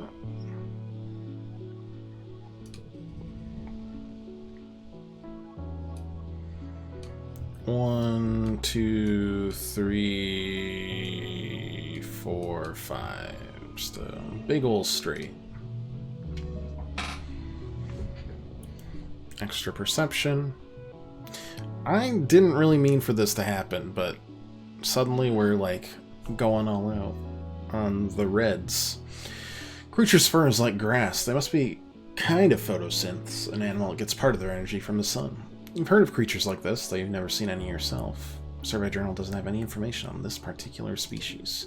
I found a new species. Maybe. That would be cool. Decided to name them just in case. I'm gonna call them herding sunbiters. Naming things is hard. That'll have to do.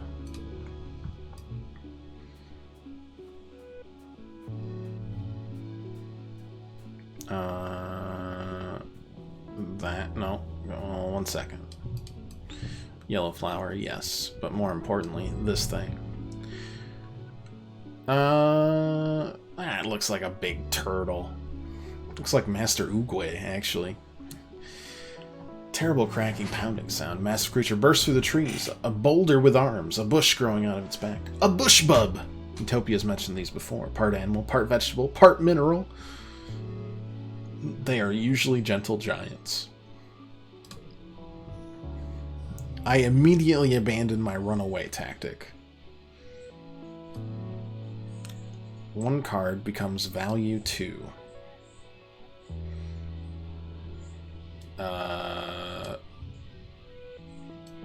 1, 2, 3, something like that.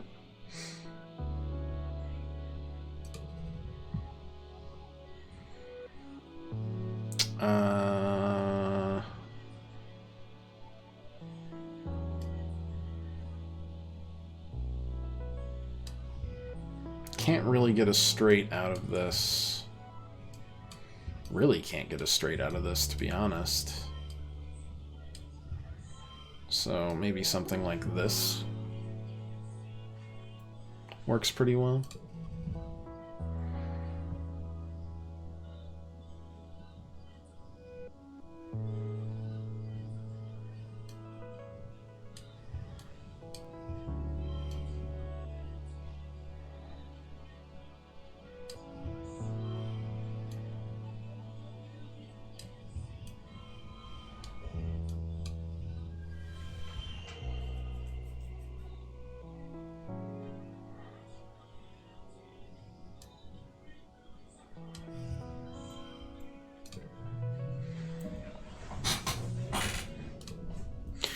Creature pounds past you, its powerful stone-like gorilla arms smashing the ground. Doesn't even seem to see you and goes around you without even looking at you. Well, fast boy.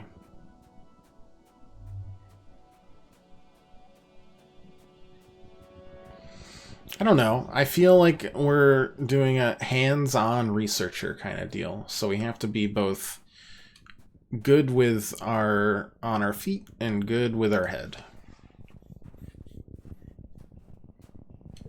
And that's all I can think of. You stop to admire the light glinting off the water of a shallow circular lake when you notice strange rocks near your feet. They're pink and red, bobbing in the shallow water at the shore. They're flashing golden yellow. This one, then that one, then a pause, then that one, and the first one again. Repeat the pattern. Play a memory game with them, touching the stones in the pattern they give you. You feel emotions from the rocks, affections, interests, gratefulness. Somehow you understand they like the contact. These creatures are rocks. Sometimes the lines between the two can be blurry on Vertumna.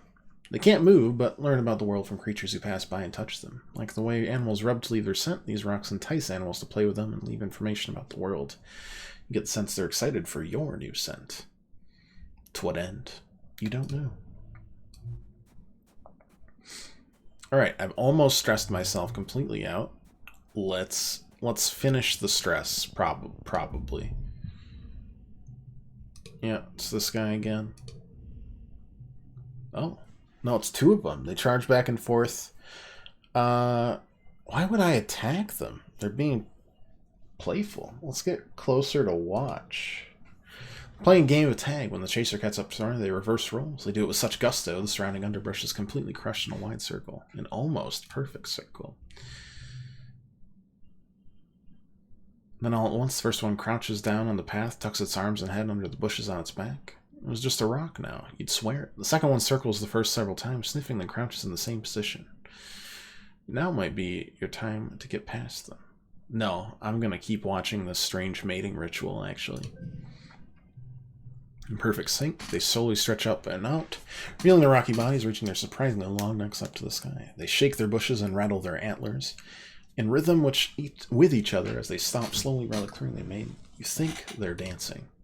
Intensely, the dance increases. They're both shaking their backs so hard, some of the branches and fruit are flying loose. Instinctively, you reach out to grab a piece of fruit. At that moment, the dancers shift and...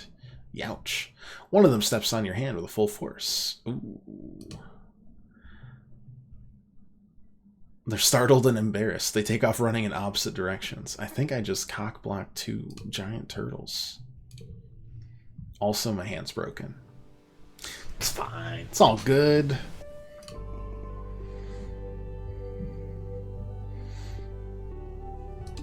Mid-pollen. I think there was a relaxing option over here with Cal, right? Relax in the park? Cool. You and Cal walk through the park, special place set aside for growing ornamental plants from Earth. It's grown from a precious seed bank preserved for over 20 years aboard the Stratosphere before your mother started planting them on Vertumna. Almost nothing here is grown for food, but many of them are technically edible.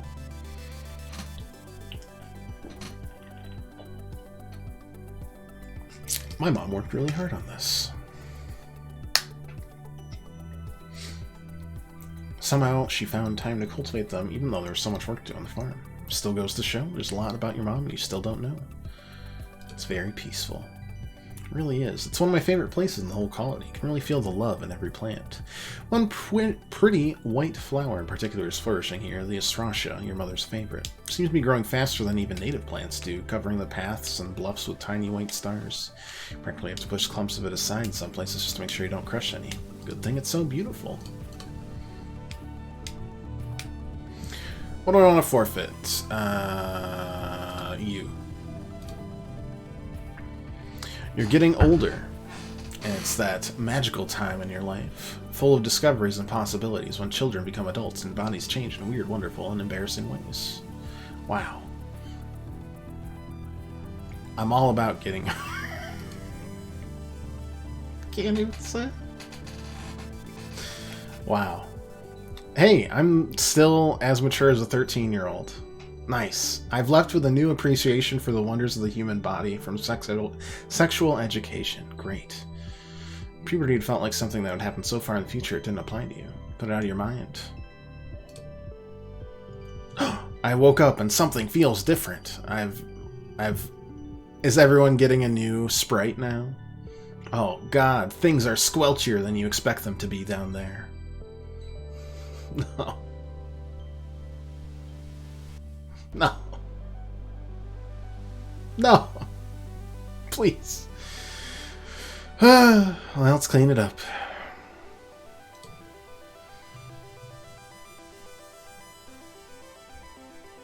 You put in a requisition for new sheets from the depot and continue on with your day. Good work, me. Oh no, not the birds and the bees. Don't make me actually go through this. That night you find your dad waiting for you. He's pulled the privacy curtain back to show your stripped bed and looks up with a knowing smile. I can think of only one reason why a teenager suddenly cares about doing his old laundry. No, I should have killed my dad. It would be better than this. You retreat into your bunk and slam the privacy curtain closed so you can't hear him make any more jokes. Ugh, so embarrassing. What's happening? Oh no, I've gained status hormones. I've become brave and rebellious. I feel on edge. Like everything that happens feels so unfair and tragic. Like you want to punch stuff. And then cry about it. Like you want to be left alone. But you also desperately want attention. How do you slam a curtain? It's a little stiff. It feels like a fount of new energy starting to bubble up inside you. Dangerous, uncontrollable energy. Welcome to puberty.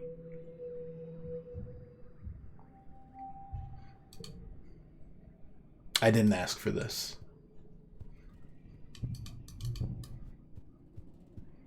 I was just looking for a cure for my father, but now I wish I hadn't.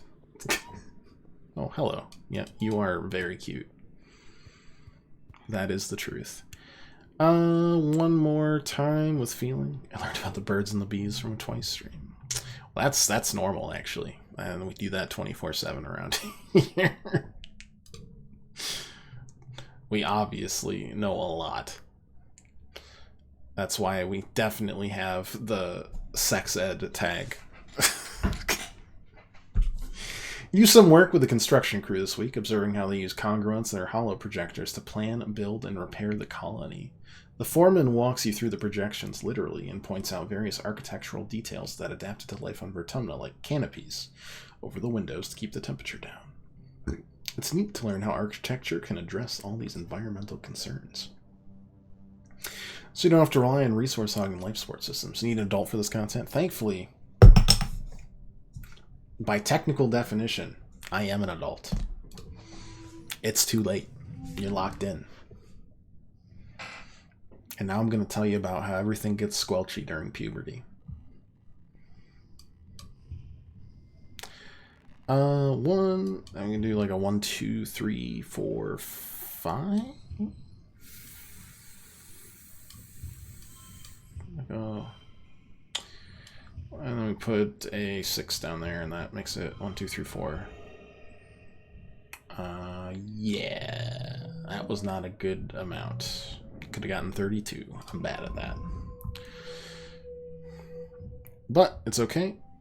It's early dust, which means it's festival time? No, we've got another month, which is good. We timed out our stress levels a good amount. Alright, no new fun nature facts for you. Here's a log of wood. Okay, I'm gonna be honest, nobody's art has changed. I've just become squelchier. I can help him with the animals, though. Which actually, +1 for each gem on other cards. Oh, heck yeah. Yeah, we're going to help him with the animals. Working with the float cows. One of them is sick, isn't producing enough urine as ballast. Keeps wanting to float away. Your dad is building a spike so he can tie her down until she feels better. Hold on to the leash, feeling like a little kid with a balloon. A big, woolly, gassy balloon. Looks down at you with placid, unblinking eyes. You can see yourself refracted in them. Weird. Neat. I will never get organizing. Sorry. I don't like being organized.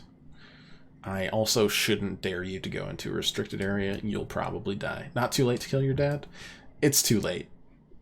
The embarrassment has occurred, and now there's nothing I can do to stop it. That's life. Chief Engineer Instance allowed me a great deal of intellectual freedom. She does not see my age as an impediment to my contributions. In fact, she celebrates my youth. She says it is the old who should look to the young for guidance, as we are unburdened by tradition. Bury the evidence. That's what I tried to do. Laundry machine was a snitch. In some ways, she's the mother I've always wanted. My own mother was burdened by many things. That's great. Want to study together? Also, you get me a gem, which is great. You offer to help Tangent with her schoolwork, but she just shrugs you off. No, not working on school anymore. Chief Engineer Instant says I'm smart for my age, and my talents aren't wasted in school. Oh, it's so much work, though. Honestly, it'd be better to be like everyone else. Unintelligent people seem happier. It's true. As an unintelligent person, I can confirm this. But I can also confirm you're kind of an ass. Just then, Nem and Nougat go tearing by with a sports ball, hollering at the top of their lungs. On second thought, forget I said that. I'll keep being smart. You can be both. I think. I don't know. Here. What else? Do you like crystal clusters? No. Mars likes crystal clusters. Wait, I thought Mars liked flowers. You can like more than one thing. Oh, I thought it was just going to be one thing for each person. Oh. Brutal.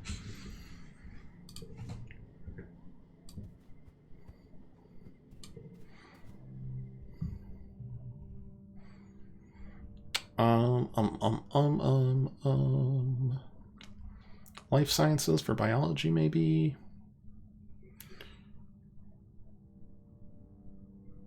Bravery's almost hit there. Perception and animals are close. Today in class, you're studying genetic enhancements. Nearly everyone in class has one, chosen by their parents before they were born. Our gene tech is capable of making the most delicate adjustments to an embryo's genetic code. It doesn't take much to change not only our own destiny, but that of the human race itself. She smiles a little at Tan. She smiles back. Looking around, you see an incredible array of genetic modifications, animal features, enhanced sensory organs, and the like. Enhanced sensory organs? What, like their ears are elephant ears? Well, that sounds tasty. I could go for an elephant ear. Not a poacher, just fried dough. I'm a very simple man. You may not even be aware of some of the genetic modifications of your friends. If you have an invisible modification, feel free to share it with the class. Cal's augment is temperature doesn't bother me.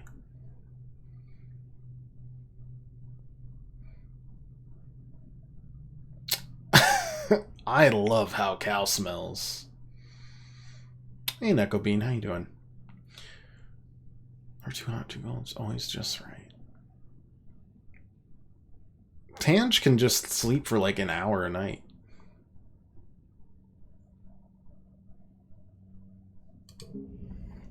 It's okay to have secrets, Tange.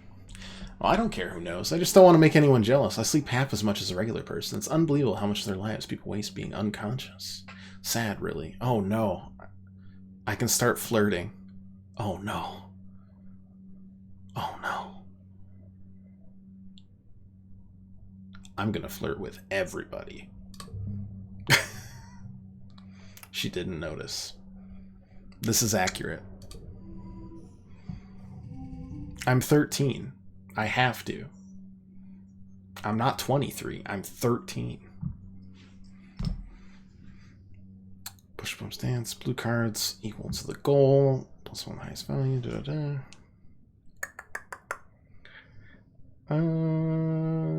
to the card. That would just make it like a bunch of 3s.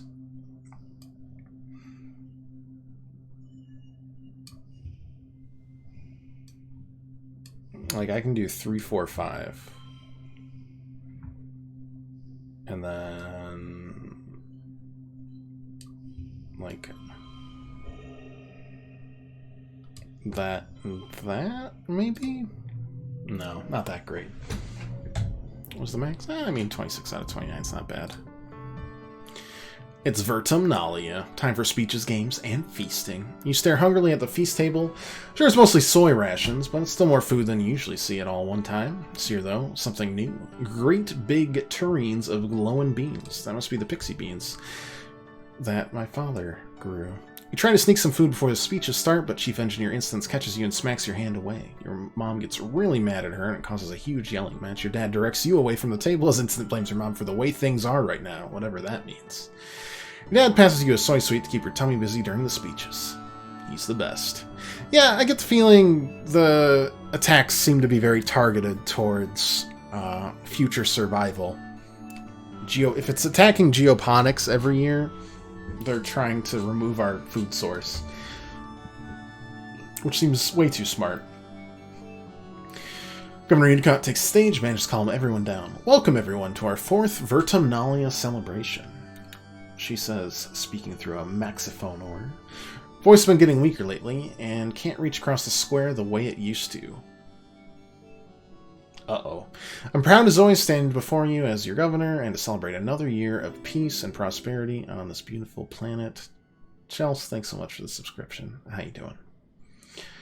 Udicott steps aside, wobbling a little as he walks, leaving Seek to complete the annual formalities. Mouse steps forward. This year's feast includes a new glow-in-the-dark food. Pixie beans are our first domesticated Vertumnan crop. The crowd applauds, and your mom raises her hands. Credit goes to Geranium. He insisted we dedicate a third of our fields to them, so you also have him to thank for the light show in your toilets tonight. Smattering of laughter ripples through the crowd. Your dad chuckles nervously. As you know, we lost our hydroponics and microbial soil during the wormhole accident. These pixie beans will make up for the losses we faced with our earth crops. Thanks, everyone. Let's get on with the games. Well, we've done a science fair every year. I like how this has become more and more extreme. It's been like a bot wrestling, then a bot biathlon, triathlon, quadrathlon.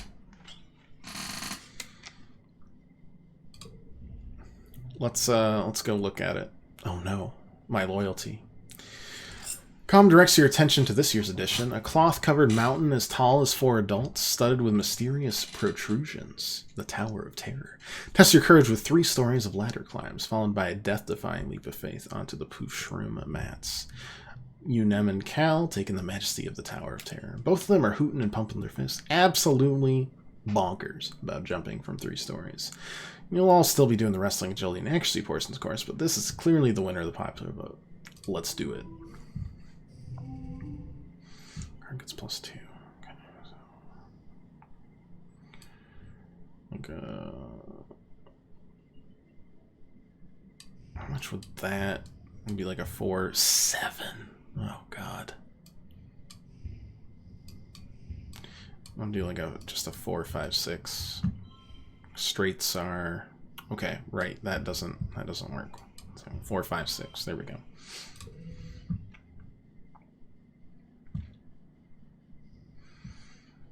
Um, 2, 3, 4, 5. Wait a second. That won't work. Though that kind of works because I can set it to 4. I could set that to 6. That just sounds really smart. 2. That's not gonna work either. +1 for each gem on other cards. I don't know. We're just gonna toss all that there. We absolutely smashed it, so. Went for a walk. It's 30 degrees today. Yesterday I was walking 80-degree weather. Yep, welcome back. You blow through the obstacle course, the basket shooting, and the bot wrestling with ease. You arrive at the base of the Tower of Terror with a determined gleam in your eye. You scale it easily, of course. It's only ladders. Sure, it's really high ladders and a huge jump, but you can just close your eyes and pretend you're jumping into a great big vat of pudding. First place. Botathlon champion. Finally, it's time for the feast. The pixie beans are a hit. Your parents keep touting their many benefits. They grow well here and are super nutritious, taste great, really versatile, and kids love their bright, multicolor glow.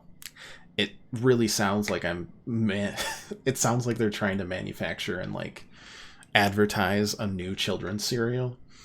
Because pretty much all of that is like, they're part of a nutritious breakfast. If you eat 7 bananas with this, it's really just a bowl of cereal. Nutritious breakfast.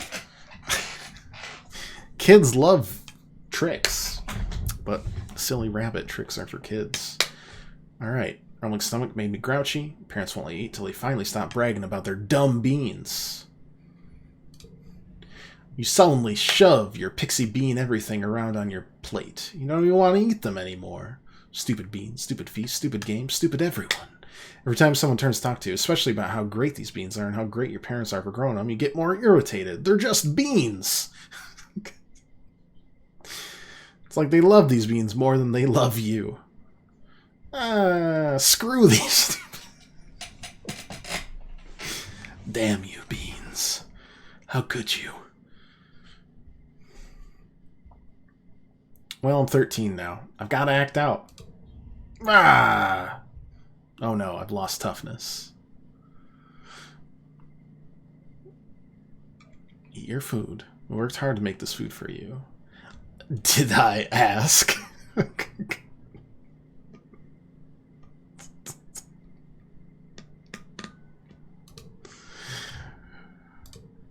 Your dad tries to calm the situation, but your mom slams her fist on the table. Eat your damn dinner. I'm sick of your attitude. I'm going to be honest, she can probably pop my head like a cork in a headlock, so I'm going to say fine. I want to rebel against these stupid beans, but the truth is you're too hungry to resist. Count backwards from 10, calm yourself down so you don't blow up your mouth. Why is she smiling all the time? Ugh. You settle on glowering at her over your plate of glowing beans. She notices, just purses her lips, and turns away from you to talk to someone else. Rude.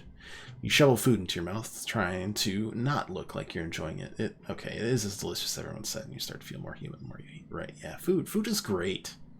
+2 to cards with gems. Ooh. I do feel better after I ate something. Why was I ever thinking about rebelling against beans? Just silly. Everyone's in high spirits after dinner, breaking off into... I should have had a Snickers. Yeah. Breaking off into little groups, talk or make music together as the sky darkens for the shortest night of the year. You feel your mood improve by the minute as your friends pull you into a fun, rhythmic, clapping game. As your irritation fades, you wonder if this is what congruence meant, but she warns you that your hormones will make you feel out of control sometimes. Your dad gives you a big hug when you get back to your quarters. Thanks, Dad. You're the best. I'm gonna drink. And then we'll be back to have other irrational arguments with vegetables and legumes.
Countdown to the dad's death.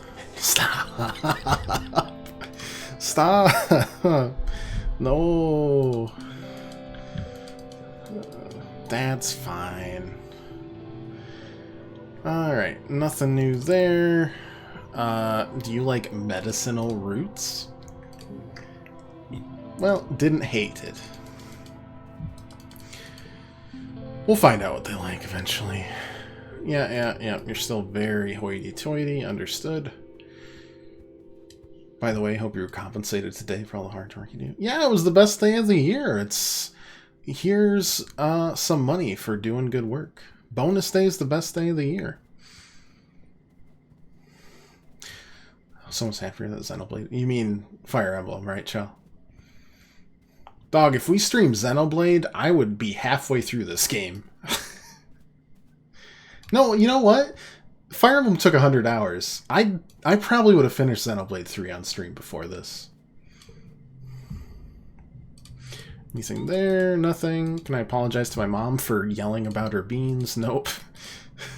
No, that's gonna haunt me for the rest of my life. Okay. Cool.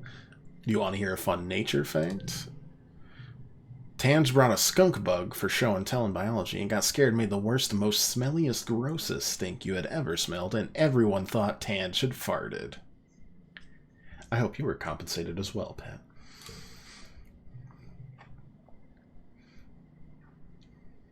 Because I guarantee, however hard I work, I'm pretty sure you work twice as hard. Professor Hal had to clear out the whole room, and it took weeks to get the smell out of the beanbags, and it was so gross, but also kind of neat. Also.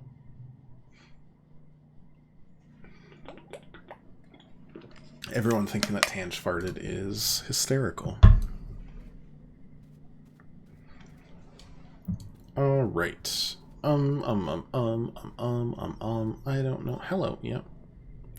We're in the dust season. I wonder if there's a different expedition for each season, or if it's just the plains. It is just the plains. Just the plains. 10 boss event remaining. What does that mean? 10 events remaining, 6 collectibles remaining. Wow. Boss event remaining. Well, now I'm interested. Now I'm intrigued.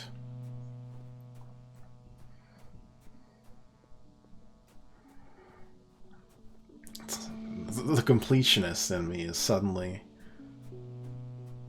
wide-eyed. Also, for any of those watching, we have a poll up on the Discord for our next game that we will play on weekends. We're not completely done with the Great Ace Attorney Chronicles, but we will be within probably 2 or so more streams. So, if you want to have an eye on what is next, there's a completely unscientific and unhelpful description of each game on the poll, and you can react to it appropriately. No, I will not tell you what those games are, but they're pretty easy to figure out, mostly. Some aren't. Hey, Salonisai, do you want me to show you something? Yeah. You follow him for nearly a half hour. A couple times he stops to listen for something and continues onward, tromping through the fields of broad-top mush trees and swaying antler flares. After a while, you start to wonder if he's just lost. You're about to say something about it when he holds his hand up for silence and directs you to crawl under a huge mushroom. On the other side, you have a view down to one of the most perfectly round of ponds. Taking up most of it is an enormous Xeno, its legs deep under water. It's a ball kneel. They live in the swamps. You usually don't see them there. This one seems totally at home. Dips its long neck and even longer mouth into the pond. That sounds kind of horrifying. Sucking up water from the bottom and spewing it out of a spout at the back of its head. The spray of beautiful turquoise water sparkles in the sun. Tiny, colorful bird... Oh yeah, you can vote for more than one. You can vote for all of them, which it completely defeats the purpose, and I approve of it immensely because, you know, I'm 13 and my hormones tell me to rebel. Rebel against the system, Pat. Do them all. Be a stat patter.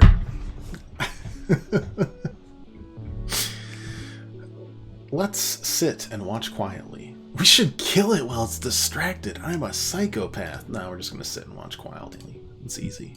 Easy peasy. I don't know how that stressed me out, but alright. Let's keep on rocking through these events, shall we? Mass of dead bushes blocks your way. Let's, should we blast my way through it? Yeah. Let's blast our way through it. Oh no, I've set the surrounding forest on fire. It's fine. Leave no trace and all that.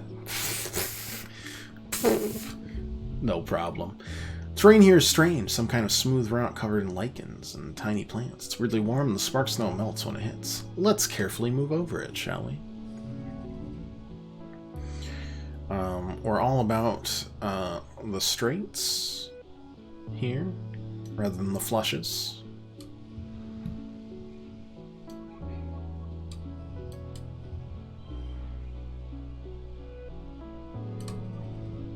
Oh, that got +1. I'm a moron.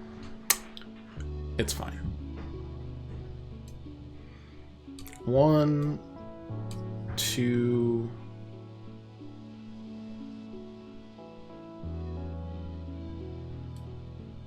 3, 4.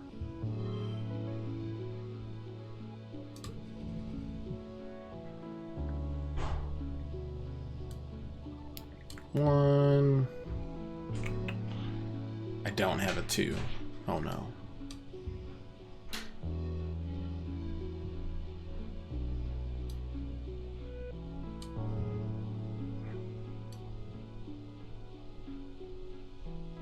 Like a 4, 5, 6, 7.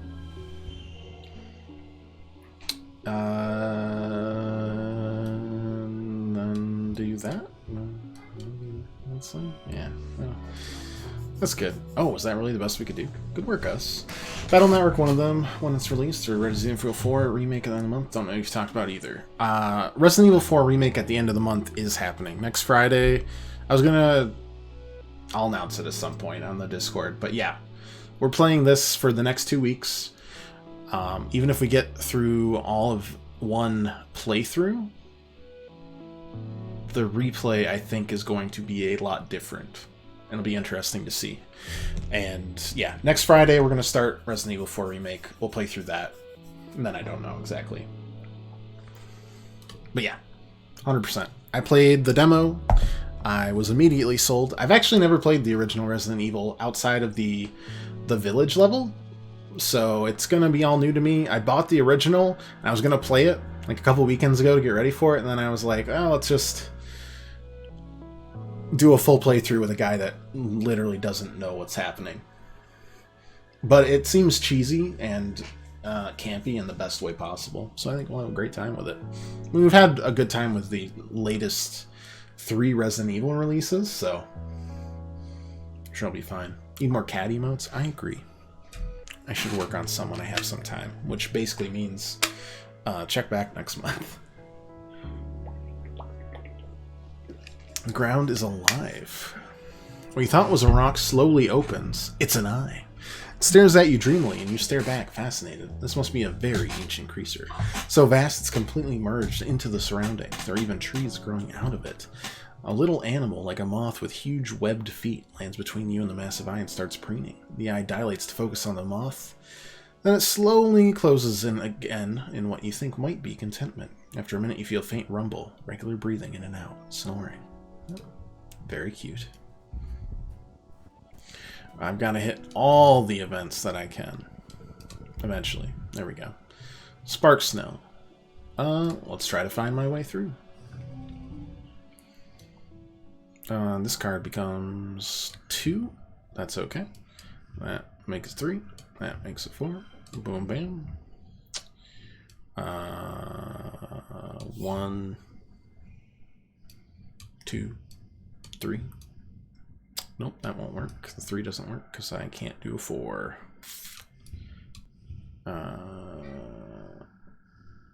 And if I do that,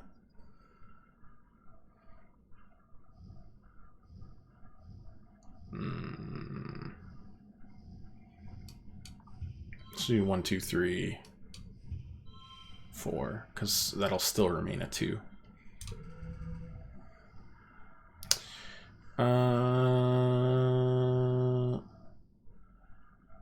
I don't know how to get a 3.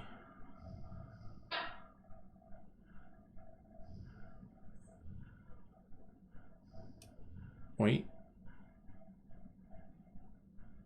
You can do like a 2, and then a +1. No, that's always set like that. Got it. Okay, never mind. You don't need to win this, really.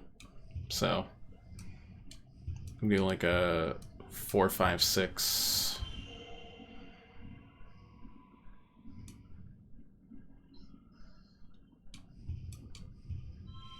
Something like that. I don't know. That's pretty good. 26 out of 28. Keep putting one foot in front of the other, relying on wayfaring and a fair bit of luck, but you see something inexplicable.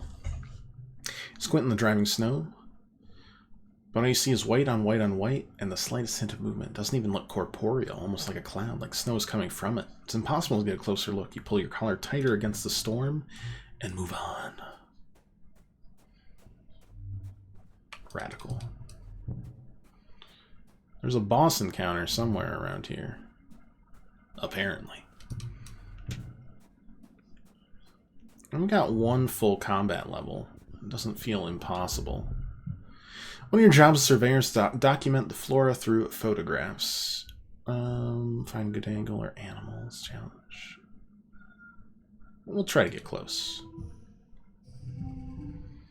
+1 to red cards. 1 slot card becomes value 2. Okay. Actually, that kind of stinks. Unless I can turn that into 4.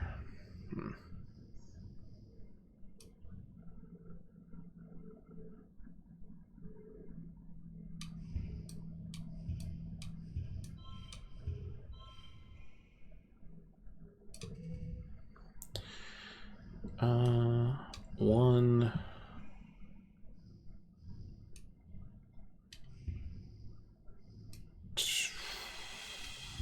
2, 3. And that can be 4. No, it won't be 4, so that'll be 4. The card becomes 2 really messes with straights, but not with flushes. I mean, I can make that into a 4. That's pretty easy to do.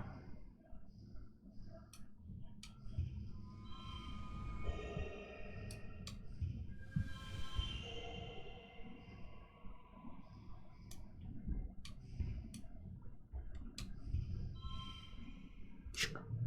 Oh, that was the best one. Very cool. Oh. My subject bit me on the finger, and I hope it's not venomous. But I got the shot! Pokemon Snap in a nutshell.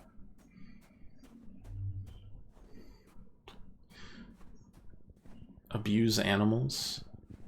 Get good photographs.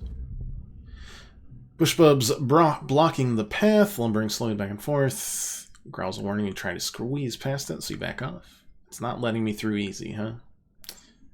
Guess what? I don't care. Extra kudos if we do that. We're not gonna do it. I can't get a real good example of this, so we're just gonna go for a match there and go 3, 4, 5, 6.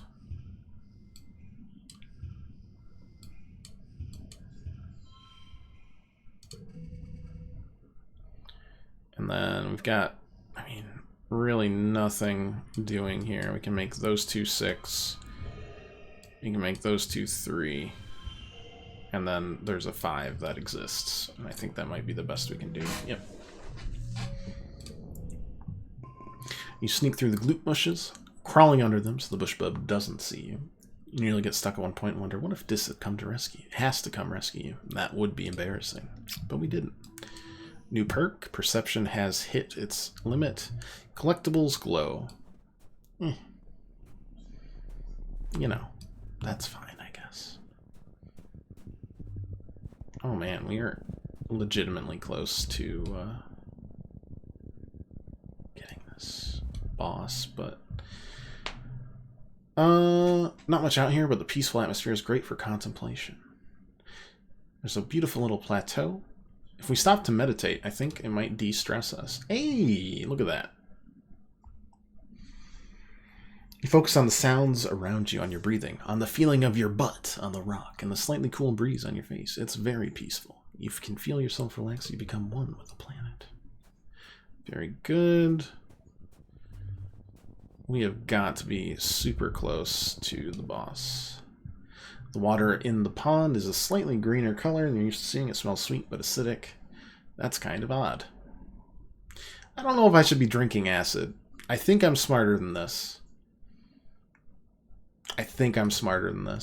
We're going to ignore it. And that looks like it's the boss? No, there's still one more event alongside this? That's nutty. You almost bump into Dis. He's being so still and quiet, hunched over and looking down a little knoll. He shushes you and points. Don't scare them. You follow his finger and see what looks like a bush shaking violently. 2 bushes, actually, at opposite ends of a clearing. They're fighting over territory. How do you know that? If you're quiet, you see them a lot. You watch 2 creatures face off, rhythmically rustling the leaves that grow out of their heads and backs. Their gangly, branch-like antennae swing over their heads as they rear up to full heights. Even from far away, they look imposing, like agile boulders. One goes, then the other. They watch each other carefully, alternating and repeating the other's motions, trying to outdo each other.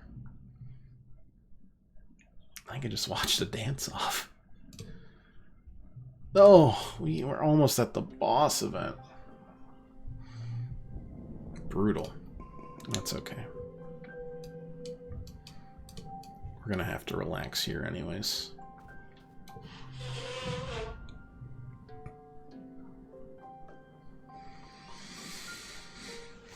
You slip through the colony gates, feeling the breeze of the mushroom forest ruffle your hair. You look around for Dis, but he's nowhere to be seen. Maybe you went to class today?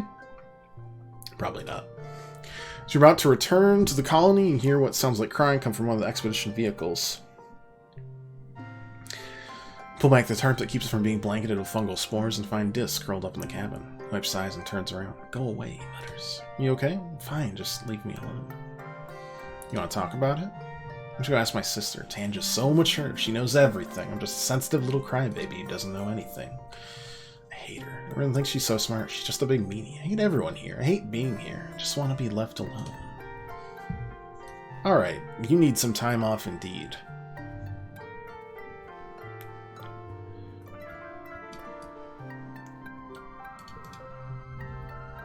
Nothing new there.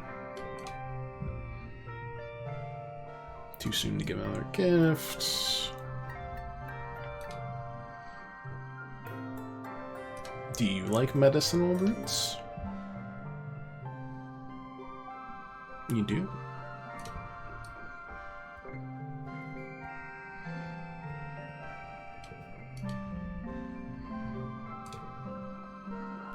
Do you like medicinal roots? Nope, but we found it was his birthday this year. This month. It's a month. We're investing more in Cal friendship because Cal friendship seems fun. You play with your Vriki squidly feederson, hanging out with them just outside the walls. It's uneventful, which is exactly what you need. Try to teach them some simple commands. They follow speak. It's adorable, watching them tilt their head from side to side while they're trying to figure something out. They don't really seem to get it, but you get the impression they're trying. We've bonded. You quickly realize the Vriki must be named after the sound they make when they're happy, a whirring clicking noise. For a weird spider tentacle creature, it's really cute. I would like to forget.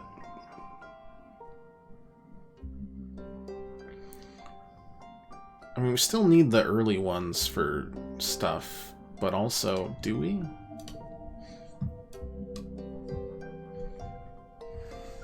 Alright, we're into the early wet season.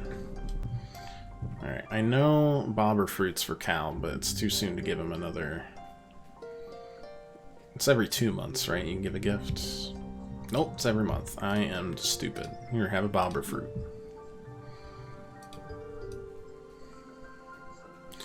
Anything else new? Not really. Not really.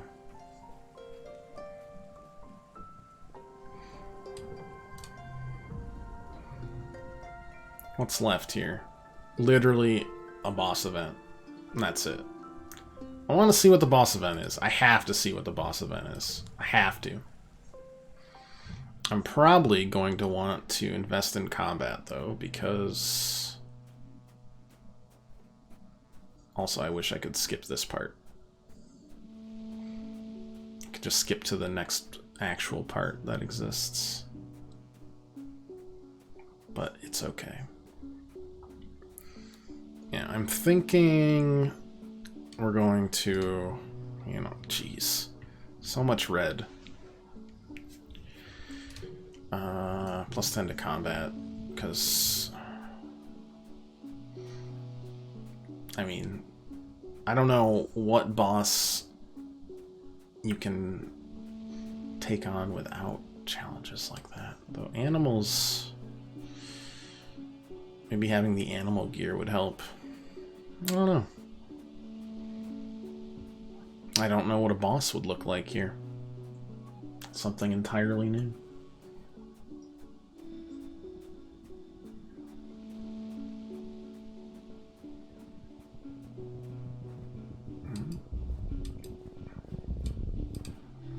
Let's see. You spot an enormous, unfamiliar flower. Large, waxy petals join to form a basin brimming with goopy, yellow gunk. The entire thing is a sick, sticky, melting look. The awful smell of the juice permeates the area. It's like something died in there. Drink the goop. Drink it! Let's wait and watch. While nearby bushes starts rustling. It's a bush bub. Approaches the plant, dips an arm into it, licks it, sticks its head in there, right in there, and drinks. You try not to gag. Blech. After some long, deep gulps, the bush bub wanders away looking slightly tipsy. Let's feel around in there, shall we? Oh, no, sucked my arm into the elbow. You panic expecting the sting of digestive juices, but it's just warm. Gross, but oddly pleasant. Seems to be nothing else in there. Plant your feet on either side of the flower and pull your arm out with a mighty slurp. Your hand smells awful, but it feels all tingly and kind of stronger. Oh no! The bush bub's unhappy that I have soiled its watering hole.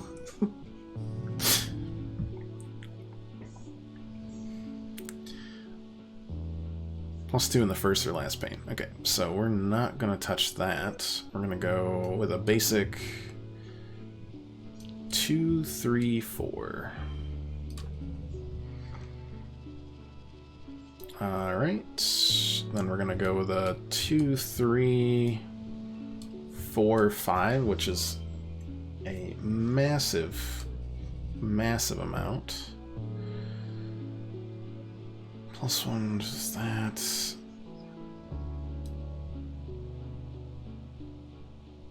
This is fine.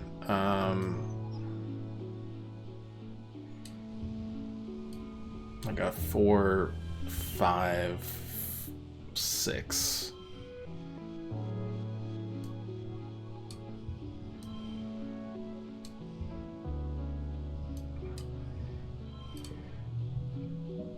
.38 out of 41.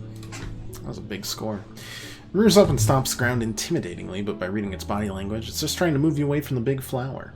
Back away slowly, talking softly to it. Good, bush bub. You can keep your gross stink flower. It's all yours, buddy. All yours. Keep exploring, but that's the end of the area, it looks like. Maybe I should have drank it. Then again, maybe not. Go home. Well, kind of a waste this month, but it's alright. New perk, level 2 pets. Upgrade pet cards via relaxing in the park. Oh, heck yes. Alright, back to research. Congruence is everywhere at all times.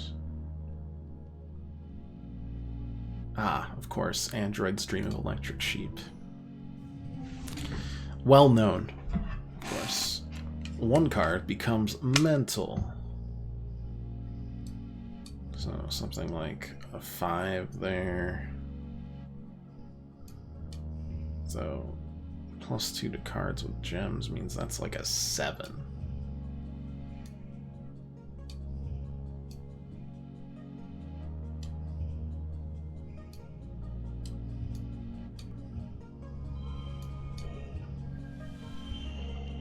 Is there any better way to organize this?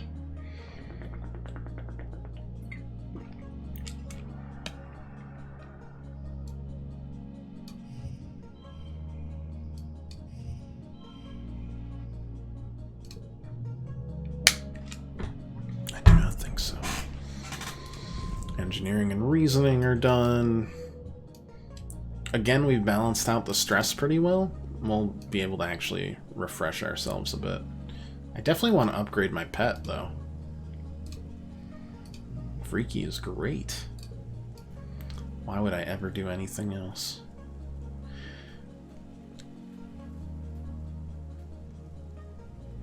Gosh, who in their right mind likes just a piece of wood? That's what I want to know.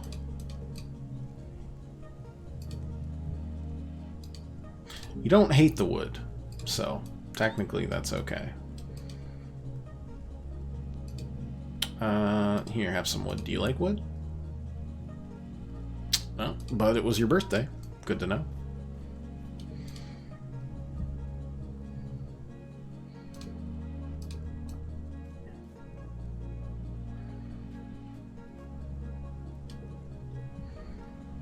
Alright, I found something you like. I know it's this. Yep, great. I do have a lot of kudos. Let's check out the store. It's been a while. Or the notice board. Oh no, we're dangerously low in colony food. That's not good. And I don't know if it's anything. Plus 50 combat for the drone rifle. Ooh. Autoplay best hand. -2 to cards. If no. I'm thinking of buying the ones that give you a little extra in stats just in case you need it.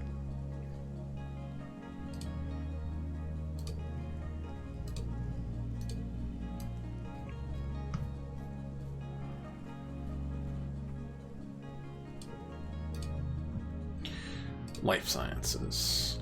Pop quiz. Show me what you learned about Earth's ecosystem and why the climate crashed in the late 20th century. I don't like this future. Two people look unfazed. Tange and Cal. Both are sitting near enough you could probably ask them for help before the quest begins. Let's see. I mean, I've got friendship for both of them, 30 or greater, so I'm gonna ask the guy who isn't a dick to me. Don't worry about it. We got this. Just a test.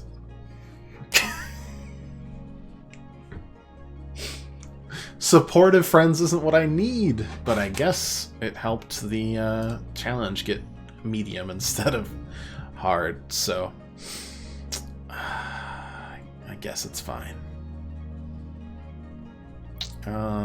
2, 3, 4? Yeah.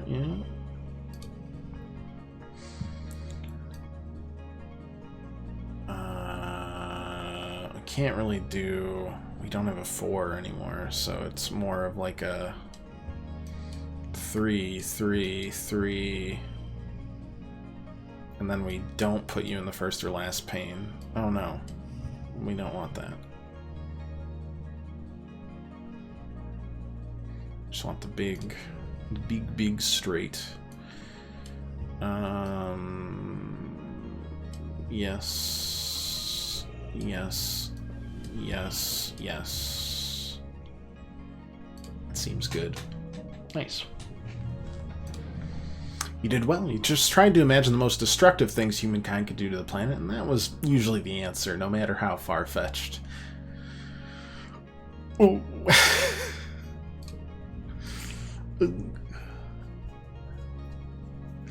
You file out of class, you catch up with Tange and share your thoughts about what you've been learning in class. Earth humans headed to space travel, gene tech. Couldn't they have been able to fix the Shouldn't they have been able to fix the planet? Isn't science the solution to everything? She scoffs. Not even science can help people who don't believe in it. Even if the solution is obvious to anyone with half a brain, if the people in charge don't do what needs to be done, what's the point? She stops away, clearly frustrated by the subject. Gulp. It's been a long month of being cooped up indoors while it poured rain outside and everything got too muddy and gross to play outside. You and the other teens are in the lounge again. Everyone's getting a little antsy. Tangent and Cal are bickering about something. Dis must be bored enough that he's letting Mars paint his fingernails. Nem is trying to do a dance she learned from watching holovids, and she's failing miserably.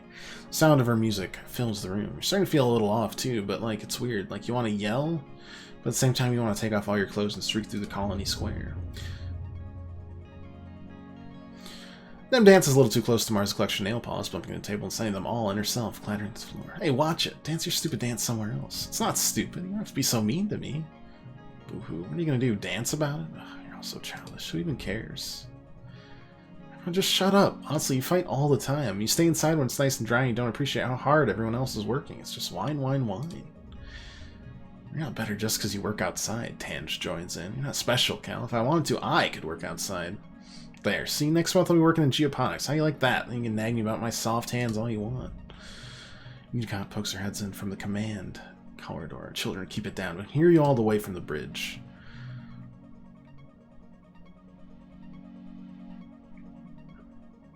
Time to go wild.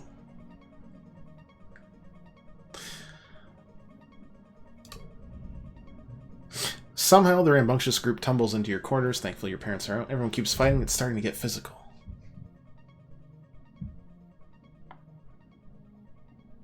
Everyone gets in a shoving match. Sorry for knocking over your stupid nail polish. Apology accepted. You can pick them up while you're down there. Flounces onto your bed. Now I'm bored. Can't believe I'm bored of bossing people around. Wait, we should play Spin the Bottle.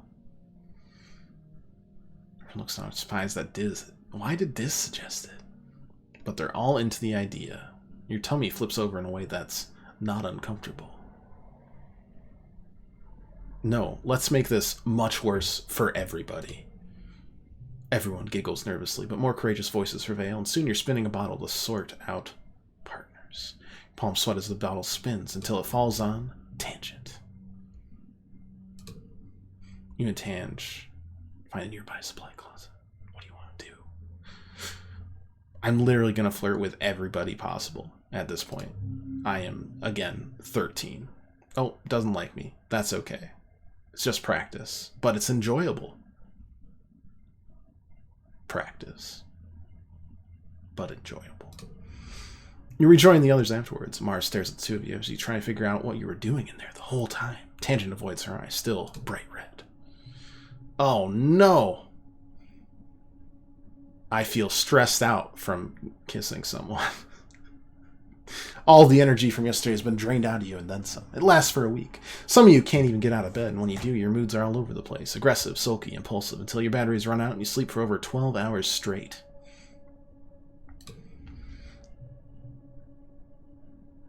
You're resting in the lounge with your friends, watching holovids and grazing on roasted pixie beans when your dad and Chief Engineer Instance come storming through the door. You. Stop eating those this instant. Oh, was it pixie beans that does it? Sorry, everyone. We were wrong about the pixie beans. They're not safe for you kids to be eating. They're...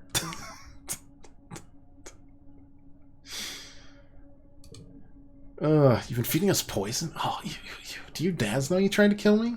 No, they're not. Don't worry, Mars. Calm down. They're not poison. There's just a chemical in them that hyperbonds to estrogen and testosterone. Oh, your brain likes binding to that new macromolecule a lot more than regular kind. It's been making your moods unpredictable and causing periods of hypo and hypermania. Is that why I hated these beans? Translation's been making you kids act silly and feel sick. I'm sorry. If it's doing this to kids, it's not long till it builds up enough to affect the rest of us too. Until further notice, no one is to eat a single pixie bean. I knew I was wrong about those beans all along. Your dad looks distraught. Flulu was right. He says she didn't trust those things, but shit, she's still going to be pissed we don't have another successful food source. Collapses in a nearby chair and rubs his eyes. You look at him in shock. You hardly ever see him swear. Must be worse than you think. Dad sits there in silence a long time.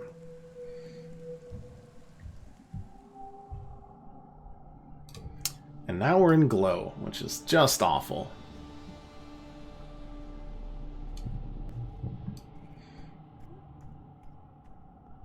Man.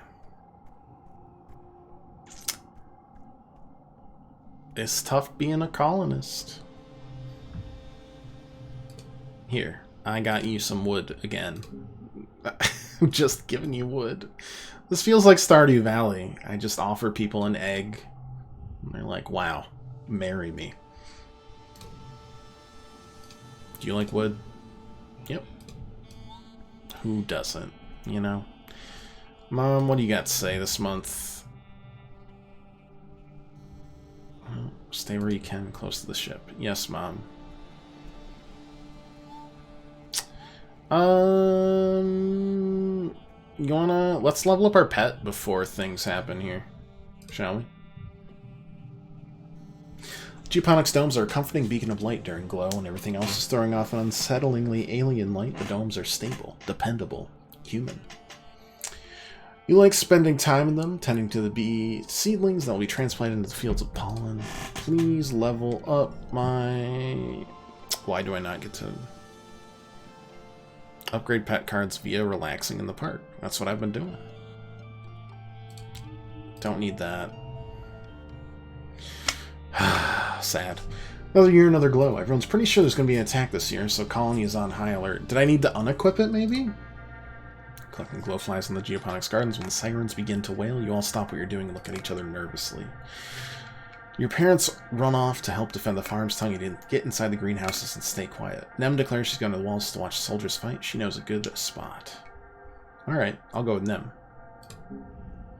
You and Nem race towards the walls, scramble up, so you can watch from a safe distance. Do you want to say anything good? Oh, look, there's my brother. Come up here. Come looks around for the source of the voice, squinting up at you, and he spots you. Oh, no. He yells at you to stay put, then the animals burst through the gates. The wood splinters in every direction. Hot-eyes pour in, quickly overwhelming the guards. Hot-eyes are small, but in large numbers. They're fierce. You watch security officers manage chaos. They have gloves that shoot arcs of lightning. If you watch closely, you can practically see the skeletons the little animals light up for when they're hit. Cool. Look at him go. Get him come. Hey, watch out. Oh, he's okay. He's so brave. I want to be cool like him when I grow up. You could really impress them by going down there and helping out. I'm very stupid. So yeah, I'm definitely going to do that. Scrabble down from the walls, immediately faced with a seething wall of hop-eyes. Kind of thought there were only a handful of these in previous years, but there's swarms now. Not just hop-eyes. Once your eyes adjust to chaos, you see large creatures that look like walking bushes. These wild centipede-looking things with long spider legs, and at least one giant many-eyed thing that's hovering clear off the ground, defying gravity. They all seem to be incited into a frenzy, attacking everything in sight and trying to get through the walls. It's dark and chaotic. Sasane, get to safety. Suddenly not sure it's a good idea, but then you look and see Nem shouting encouragement. Oh, I'm gonna be real dumb, but we're gonna fight tactically.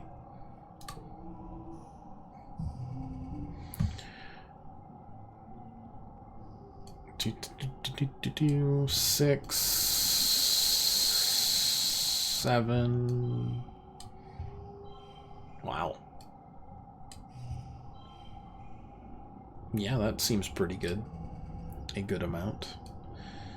4, 3, 2, 1. That's a really good round. +1 to here. 1, 2, 3, 4, 5.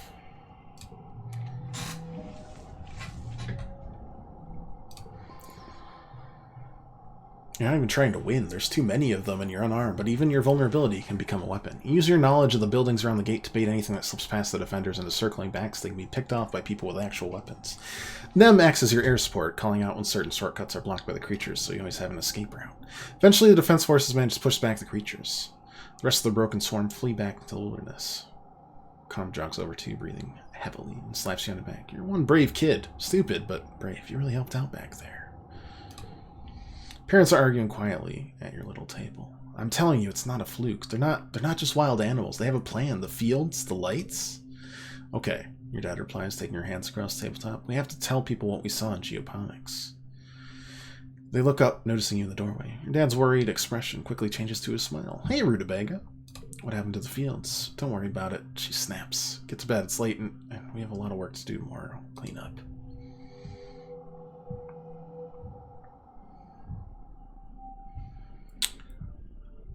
Alright, what did we do this time? Well, we leveled up Blue a lot.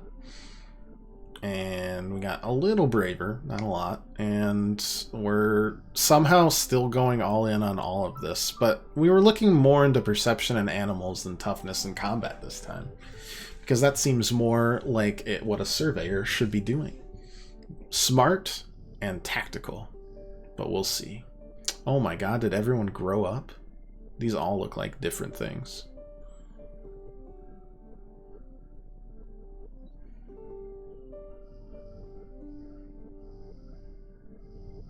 Start age 14. We've lost the food. I don't really know what that's gonna do. And kudos, plus 30 rebellion. Oh yeah, we're back to the usual, huh? Oh my goodness, everyone's all growed up. You spot Cal kneeling in the dirt, digging up root vegetables and frowning. They're so small this year, he says, holding up one and examining it. Maybe there's just not enough nutrients in the soil. There's something we're doing wrong? I don't know, but here's some wood. Neat. Great. Alright. Nothing there. Hope this isn't going to be the case forever. We're going to be in real trouble soon. So last night, you need something? Nope. I'm just worried about our future. Dad looks closer to death, does he? He looks the same. Stop.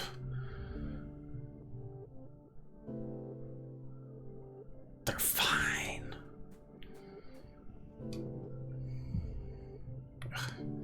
You ever have to? Please, please, please, just anything. I'm dying here. Watched every holovid and done every quiz in the Hungry Holozine. I'm just so tired of being a teenager on this stupid road. It's been almost 5 years. I don't even have a boyfriend. Anything new on the depot? That's amazing. That didn't work. Okay. What do we got here? New stuff in the depot. Notice board. Dangerously low food shortfall. Very exciting. Anything new here? No. We could buy another... let's just hold on for now. Oh my god, this has become... Oh my god. He does listen to My Chemical Romance. There's mushroom growing on this one. Didn't know fungus could grow on bones. Kind of like everything on this planet was designed to work together. Well, except us.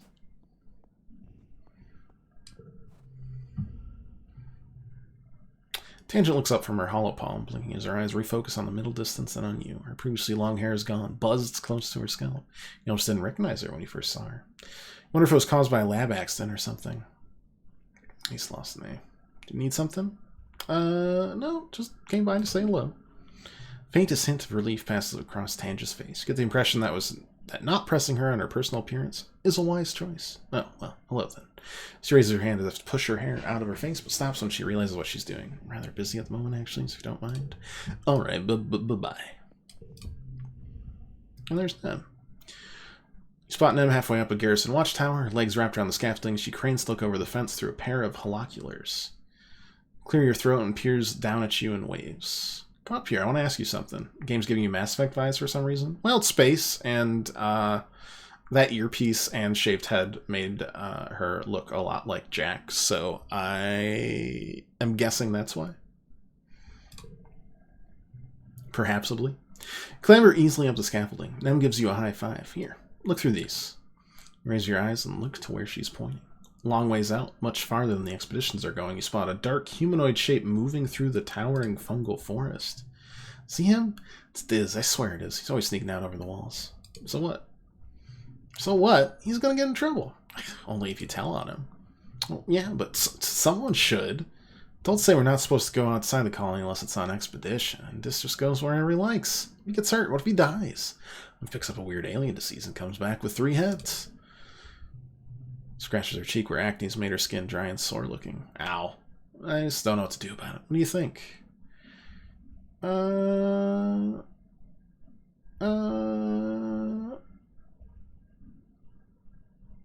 let's make things worse.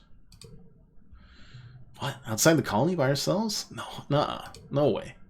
Nope, not even a little bit. Oh, notice we're gone. Nope, nobody, nope, nope. Come on, live a little. International health? Nope, dude. We're all gonna die a little if we go out there. Colony's got rules for a reason. If we do our own thing and don't care about the rules, we're all gonna be toast. Kind of like a sports ball team. We're all doing different stuff, but we gotta play by the same rules so we can get as many points as we can.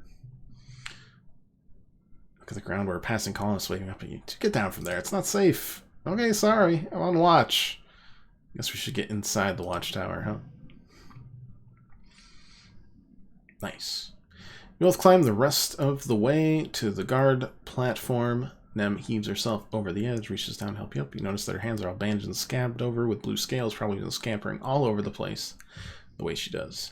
She notices you looking and laughs awkwardly. She runs her hand through her fluffy hair. Maybe if I get beat up, I'll have so many scales I won't have no more acne. Learned an enemy more. I don't know what more means. What is more? What does more mean? I haven't. Oh, it looks like I learn about their tendencies. Because I don't think... Yeah, okay. Energy to chillness ratio. Serious to goofball ratio. Very loyal. Understood. Understood. Expedition into the valley? Nope, still in the plains. Son of a gun. Don't need to go to the plains anymore. All events have respawned. They've got to be the same events, I would assume. I feel like exploring nearby one of these times would be good, if only because...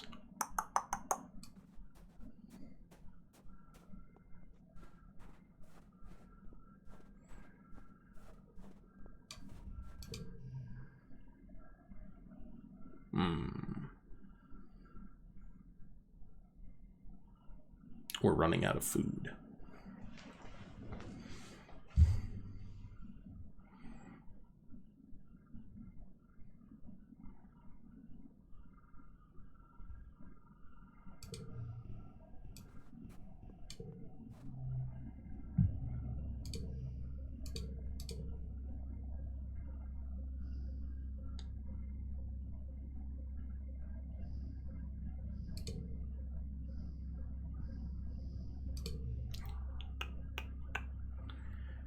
$48 out of 100, 50 out of 100, 50 out of 100, 43, 40. All right.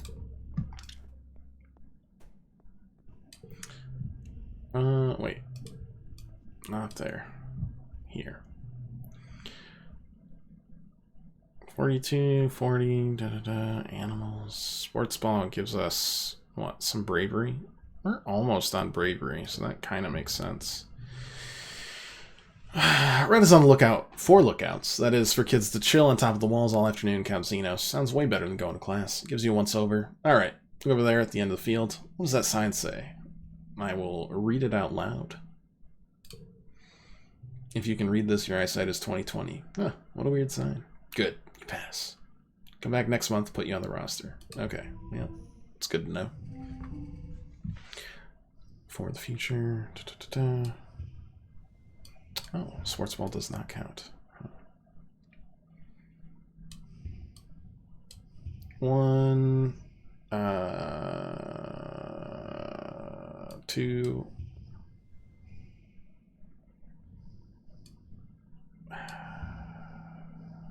3, 4, 5.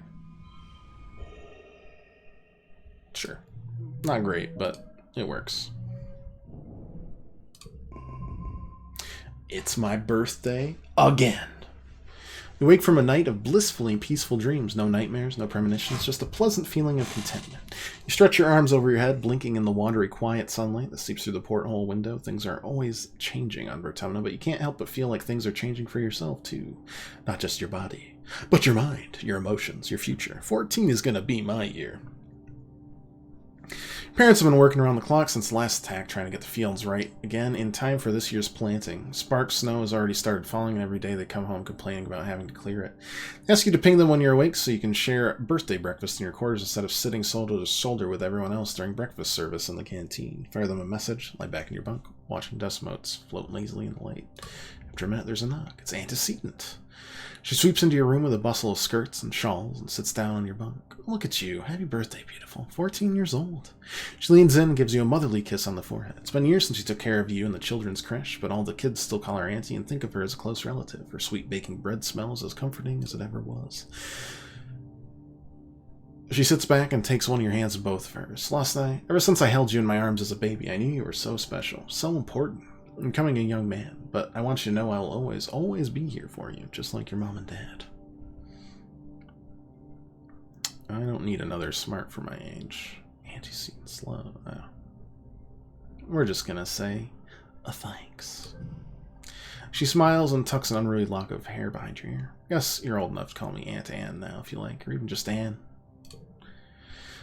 Come on, here. Give us a great big hug. You hug her, enveloping yourself in the warm, familiar softness of her. Over her shoulder, you see Nem standing in the doorway. Well, her hair, anyway. She's been growing it out. There's no hiding it behind a corner. She skips into your quarters. Happy birthday, bud. I'm gonna get older. Enjoy being 2 years older than me for a few months. I thought you were on the way to the med bay, Anne tells her. Nem shrugs. Anne turns to you. Annie's supposed to get her menstruation cessation implant today. Ick. This is it. Gross. Mom. Anne smiles fondly at her daughter. It's nothing to be ashamed of, Annie. Getting period is a beautiful thing. Not from my perspective. It seems miserable. But it reminds us we have the ability to make life. Growing up and becoming an adult, ready to take on the responsibility of taking care of that life. Never making life. Ew. Pass. Okay. One thing I will not flirt with is when the mom is in the room. No, don't think we're that bold. No, of course not. It just super sucks now. Everyone's talking about how I'm becoming a woman and finally look different than my brothers. Duh. Don't you start to. I'll still kick your ass to sports ball, even with cramps. Your parents finally arrive, still damp from the fields, bringing the smell of crisp, tangy snow on their clothes. Oh, look, birthday visitors. Dad exclaims, Anne, are you staying for breakfast? Oh, no, thank you, but I brought your order with me from the kitchen, seeing as I was stopping by. She pats your hand one more time. Happy birthday again, Sloss and I. You'll always be my baby, even when you're all grown up. Oh, Anne. Sentimental to the core. Starts laying out the cutlery for breakfast, but I don't know how the colony would manage without her in the children's creche. Family's more important than the people that birthed you, Sloss and I. Don't you forget it. I won't. We got a new perk. Our bravery is up. We get an extra card. Nice stuff. I don't know what I did that. There's a lot to eat. I've been foraging a lot if you don't mind eating bugs and mushrooms.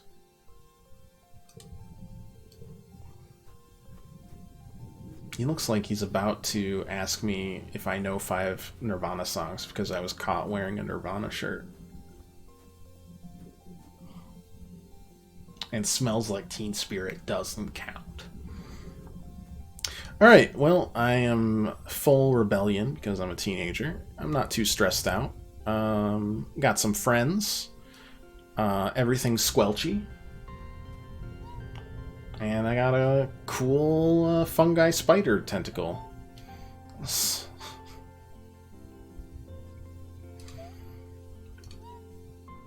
And best of all, nobody died, which means the next episode is going to be devastating.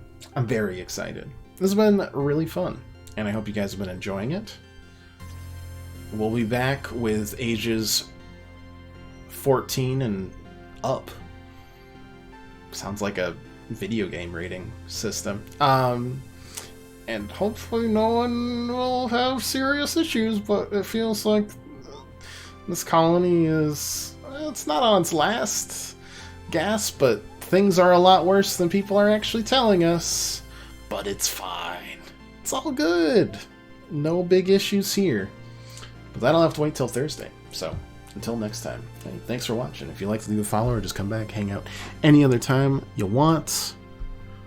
And we'll be back Thursday, and well as all next week with I Was a Teenage Exocolonist, and next Friday with Resident Evil 4 Remake. So, look forward to all of that. Maybe something else as well on the weekend. Might do start up the last case of Great Ace Attorney Chronicles if I have some time, but we'll have to see. Until then, though, again, hey, thanks for watching.